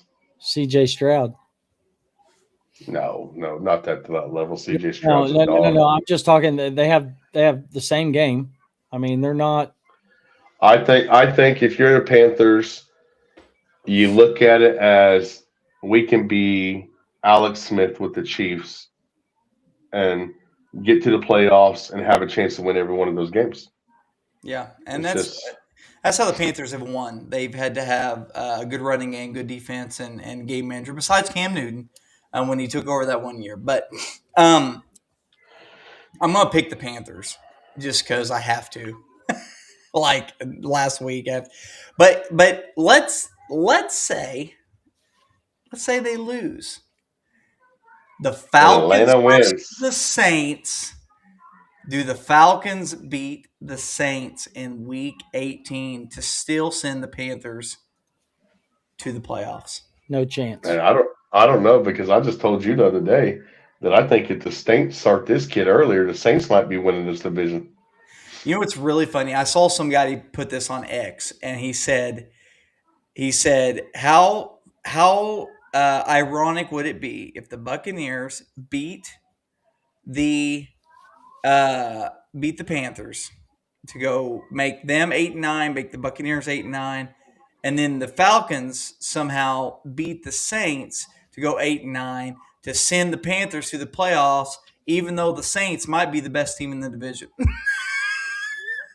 That's true. Yeah, Listen, I think the Saints got their quarterback, guys. I do too. Yeah. I'm just telling you, when they drafted him, and Kellen Moore was like over the moon, like he just got freaking Aaron Rodgers, like Green Bay did, and in the first round. I'm sitting there going, who the heck and why? Well, Why? in the In pre-draft Louisville? process, there's a lot of talk that this guy could be the best quarterback prospect in this draft. Well, Like there was some saying that, and then others going, "You guys are dumb." Like Tyler Shuck, who? Why? Yeah, okay, whatever. But yeah, I mean, it was kind of a 50-50 mix. But yeah, no, I mean, there was guys that was all over this kid. That's just Everybody what. thought they reached on this kid, All and right. he come out and was straight balling. So I'm gonna say the Panthers win this game. Again, I have to say this disclaimer all the time. I don't feel good about it because if you're asking me who's the better roster, I think the Buccaneers probably have a better roster, but they're not playing well. So I'm gonna go the Panthers. Now, Mosley, I want you to go ahead and lead this off. You said you had something to talk about. Ravens versus the Steelers for the I'm division. gonna I'm gonna go to the Steelers because I think the Ravens are beat up, and that will lead me to my point that there's a certain quarterback that's going to be in the playoffs. That if the Steelers win, there will be no Lamar, there will be no Joe Burrow, and there will be no Patrick Mahomes in the AFC playoffs. And if this quarterback doesn't finally get to the Super Bowl, he needs to be held to a standard where he gets torched earth about dropping the ball and needs to quit getting the pass about he's American's darling. If Josh Allen doesn't make a run, if the Steelers win, which I think the Steelers will win, if he doesn't make a freaking run to the Super Bowl, he needs to be crucified. Crucified, because you will not have no Joe Burrow, you will not have no Lamar Jackson, you will not have no Patrick Mahomes in the playoffs. The three teams that have beat you and you can't get by in the playoffs, you will not have those three quarterbacks in the playoff if Woo! Lamar doesn't make it there. Hot So take. if the Steelers beat the Ravens, which I think the Steelers will, Josh Allen, to me, it's Super Bowl or bust, or the talk about you being the best player in the NFL needs to be freaking buried and put away, Ooh, because if you can't make a run in this playoffs without your arch enemies being in it, you need to just go home and just reevaluate. And you just need John. the talk of you being your talk of you being the best in the NFL is put to bed and buried and never brought up ever again. John, you got something to say about that? Yeah, we're not going to have to worry about it because Josh Allen's going to do what he has to do. But I think Yeah, he I showed it think against the Eagles, and now he's going to have to be the seventh seed. you. So, I mean, you say that, but also look what they did in the defense shut down Philly in the second half, and what in the heck they almost oh, hey, come back and win awesome! the game. But Shut him down the second half. the Almost came back. But what's your favorite saying, John? If my aunt had a, yeah, no, I she'd get be it. my She'd be uncle. my uncle. But But awesome, the crazy almost, but almost don't count, the right? They crazy don't thing count. about it is I think just this past week, and I don't know what happened in Baltimore. Um, but maybe they got rid of they overcame some memory loss or whatever because unlocking Derrick Henry and giving them the football is a recipe to win in Baltimore. I know you got Lamar, but man, you feed the guy the ball and let him run, and the guy can still run. Now he's not going to run away Well, with everybody like he used there is a to, but little side to that game. uh, Green Bay already had the playoff spot clinched. Green Bay knew they couldn't well, improve no, I their get it, but they need to standings, so they feed the guy the ball, feed Derrick Henry the ball, let him run, and I mean they're going to run right into the playoffs. Derrick Henry entered the top 10 in all time rushing leaders.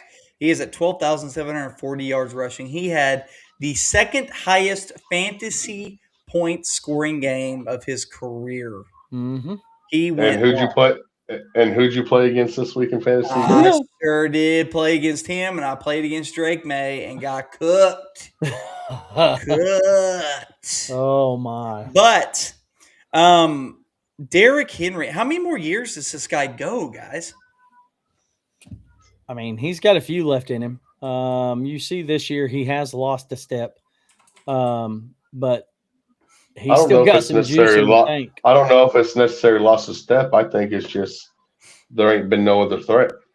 I mean, you got your quarterback that can't stay healthy, and your quarterback ain't been no rushing threat like he usually has, which me and Ben have talked about for a few years. You take those legs away from Lamar, Yeah, and you can't throw the ball. eventually time catches up, and maybe is that what we're seeing a little bit? Is Lamar getting hurt and getting not So not staying as healthy? I remember, and this was his career stats here, but I remember those Holy first moly! years when he had DeMarco Murray. TCU just beat USC in overtime. Oh, poor Lincoln. Um, he had DeMarco Murray, so he wasn't starting there early. And I, Mm-hmm. I thought, everybody at that point they were all talking like, well, Derrick Henry, he's not going to be much. He was just a big college running back. And I heard hearing in fantasy terms, people are like, well, I don't know. 2018, when he's 24 years old, he started 12 games, had 1,000 yards, 4.9 average. Okay, had that 99-yard touchdown. 2019 is when he really broke on. Now he wasn't a chump in 2016. He had 4.5 in average. Okay, Mm-hmm. imagine if they would have been giving him the ball, 250 times, which would have been about 125 more carries. What he'd be now? Where would he be on the all-time list? I I mean, mean, he'd be getting close. you're talking about him passing probably Eric Dickerson here. You're probably Mm-hmm. talking He's Jerome probably Bettis. right on Barry's heels. These Adrian. Curtis Martin or Frank Gore, some of the most underrated freaking running back. I just have so much admiration for them because to After see see the names of Emmitt Smith, Walter Payton, Barry Sanders, Adrian Peter, all the LaDainian Tomlinson, and then you see Frank Gore and Curtis Martin thrown in there. You just kind of Mhm. forget how good they were. Frank Gore Well, was Mr. Consistency. oh, Even, I mean, he did have some injuries there early on. But LT, CMC before CMC. Yeah. Oh yeah. Oh yeah. if he could have played a little bit longer, my goodness. Yeah. Danny Thomason. Hmm. I'm gonna go Ravens. I think the Ravens win it. But here's something else that was kind of interesting. I saw this tweet. Lamar can either go out like KD and win a bunch of stuff, or he can stay in Baltimore and end up like Cam Newton. We've seen this before. What they're saying is it possible he's not a Raven next year? I think Lamar's the situation's got to be perfect around him for him to be able to win the big one. I don't think Lamar has the arm to carry a team, and I don't. I think, as you saw with Cam Newton and stuff, I think the legs are going to start going the longer he plays and the longer he gets beat up.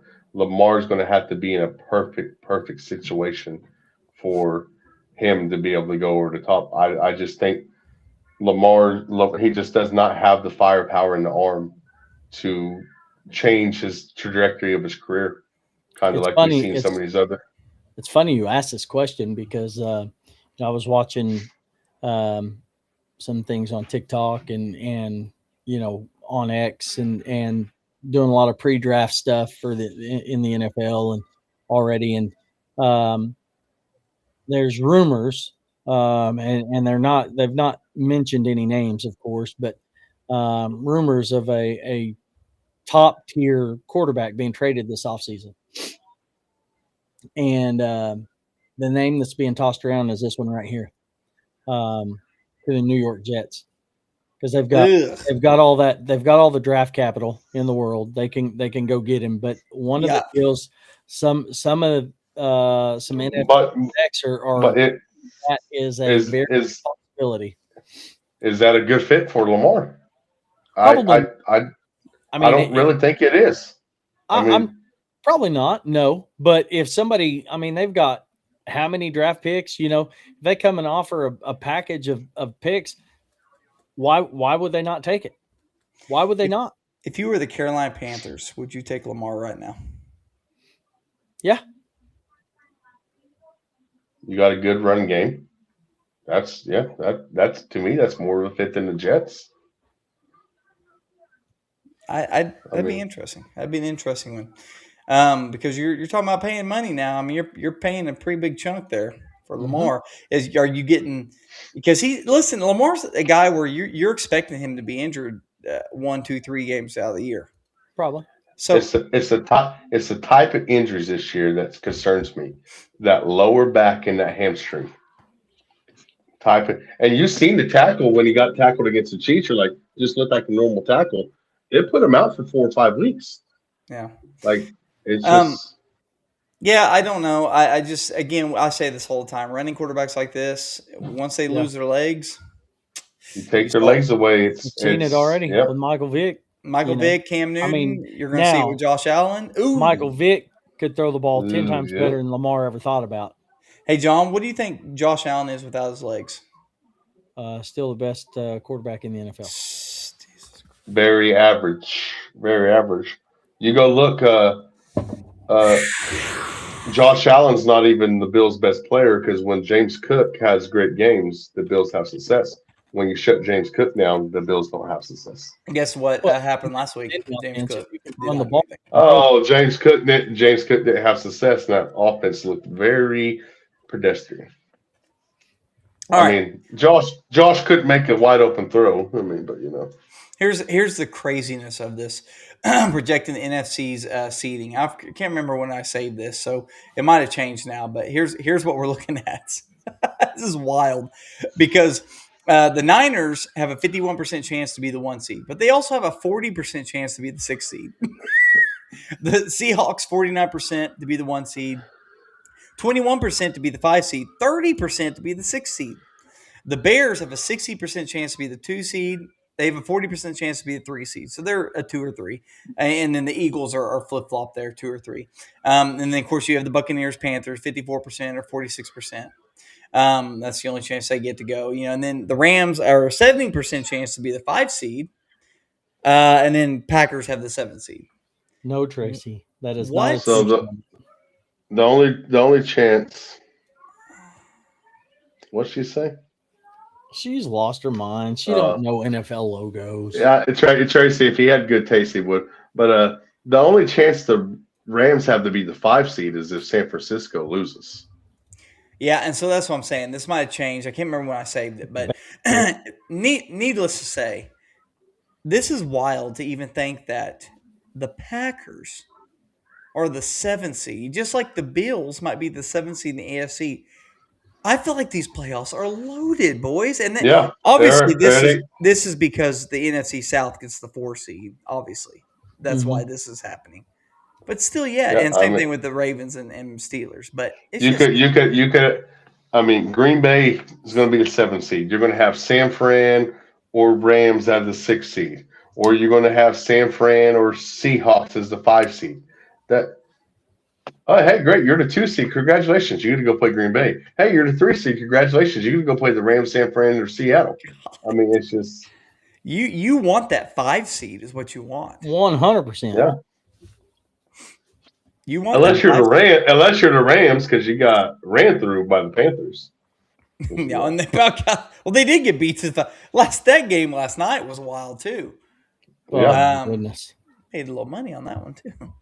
Uh, so yeah, that just it kind of shows you the disparity of the playoffs right now. But hypothetically, this is what a 32 team NFL playoff expansion would look like. And again, this is I can't remember when I saved this, but obviously this will never happen. But do you want to know how fun this would be? Oh, this would be oh, it'd be nuts. great. It'd be great. Hey, the Cowboys make the playoffs every year. I'm okay with it. Oh yeah, This would be so fun. I mean, look at some of the matchups: Broncos, Raiders, Colts, Ravens. I mean, God, it'd be so fun. Chiefs are losing the first round.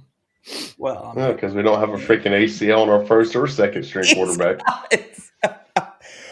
But Uh, last topic, that sports topic anyway, that we're going to talk about, and I think this is so funny. This was sent to me this week, Hey, and hold on before you move on, because the bracket. I wish you would have posted that thing I sent last night with the AI predicted the next 50 years of Super Bowl champs. thanks for It was stealing so. my thunder because Oh, there we we go. asked AI to predict the next 50 years of Super Bowl champions. Anything stick out to you? Mosby, take it. What did you notice? That a team that doesn't even exist yet is on this list, and the Dallas Cowboys aren't. The freaking Monarchs, baby, are going to win a Super Bowl before the Dallas Cowboys ever even win another one. The Oh, I love it. Monarchs. I love it. Love it. A team, AI thinks a team that's not even in existence yet will win a Super Bowl before the Dallas Cowboys do. this is why AIs are relevant. Hey, 2045, baby. Let's freaking go. Carolina Let's Panthers, baby. Come on. go, baby. I absolutely think this is so funny. When you said that, Oh, oh my you said a gosh. goddamn team don't even exist wins it before the Cowboys. The Cowboys. Chiefs are about to go on a Cowboys drought. About to have Unbelievable. Well, 29 years. we got 3 of them in there, John. Hey, 29 years between 2 and 3. John, John, I'll be an old man by then. Hey, don't mind it. we'll be on our front porch drinking sweet tea and whatever, and just talking about the good old I'll days. probably I'll probably be a Monarchs fan by then, baby. Come on. So Oh, poor my. Cowboys. Here's my prediction: is when John, when he passes away when he's about 103, because John will be that guy that lives forever. The Cowboys will win it right after he passes away. That's my prediction. Yep. Golly. Yeah, That's a long time from now. It'll be Jerry Jones is going to outlive Jones. So Fuck, I hope not. oh my gosh! Not Not safe safe for for kids. That kids. time- there's one. Yeah. Yep. Oh my Yeah. gosh! Well, that was a very, very fun and a good episode. What are your guys' goals for the new year? And before you do it, I'm going to send you over here, and you're going to tell me your goals. I'm going to take us off here, though. Let me take us off here real quick, Oh so my goodness. John can have the God, floor. he's so good looking. Uh, Man, I really haven't put much thought into it. And I normally don't. But I mean, if I had any true goals for the upcoming year 2026, it's just really become, try. I mean, obviously my job is very takes takes me away from the house quite a bit, and I would really like to be more present in the home life. Um, Kids are getting older, and life slips away, and you don't realize it. But you know, just try to be more present here in the home life. Be a better, you know, other half to my fiance, and better um, father to my kids, and just really try to become more. And we always say this, more financially stable.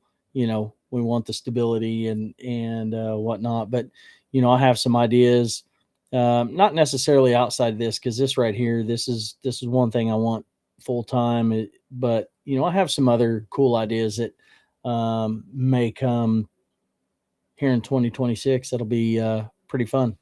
Wanting to possibly maybe trying to get into little memorabilia breaking myself. So kind of looking at some things, but just my main goal would be more home, more present in the home life, and better father. Be it. Well, Tracy, thank you for holding a gun to his head for him to have to say that. Appreciate it. It's good for you. But my goals for 2026, kind of along the lines of what John said. Now, I made a decision a couple of years ago that I was going to be more present in the home life, and I've stuck to that. But my goals is to be more patient with my kids, be a better husband, be a better father, be learn more from them, be a better teacher for them, and just travel a lot with them, go across the country, maybe out of the country, just experience life with them, just make those memories, those set a standard of what I want them to be to my grandchildren when they decide to have children. Just start to, which I feel like me and my wife have done a pretty good job, but I want to do more. I want to expand that more for my kids and just provide them stuff and opportunities and that I didn't have when I was a child, and just help set them up and lay a foundation that they'll have they lay with their kids. But just to be just to be more travel savvy with my kids, just spend more time. I mean, let's just help them grow. And then biggest thing is just learn from them, be able to learn more patience and be a better person for them.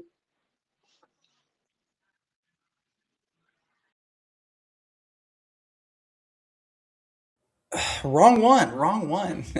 um, Probably my biggest downfall as a person is, um, and I spoke about this as recently as just 2 days ago, is holding grudges against people who have wronged me or have said stuff about me and all that. And I'm gonna do my best to not only really get into the Bible, into the Word of God more, because I've lacked on that. But do my Bible studies and all that. But also try not to hold grudges. Try not to let stuff really eat at me when like when somebody doesn't like me, because that's going to come with territory. Or people are just not going to like you all the time. But not holding grudges towards them. Kind of forgiving them, knowing that they're children of God as well, just like me. I'm not more special than anybody. So I really want to really work on that aspect of my life. And in turn, just loving my family, and I do that. But all the other goals are they apply every year, financial goals and all that. Getting more set and this and that. But really, it's really working on the holding the grudges. I've got a few people that I have a hard time letting go of some things. So I've got to get to a point where I'm okay with them, not liking me, but we can agree to disagree, talk it out, and have conversations, and then we can move on. But I'm not that person. That's not my personality. I don't want to be that guy that continues to do that. So I will work on that as much as possible. And let me bring on the dudes one more time here. Anything else from you two wonderful human beings?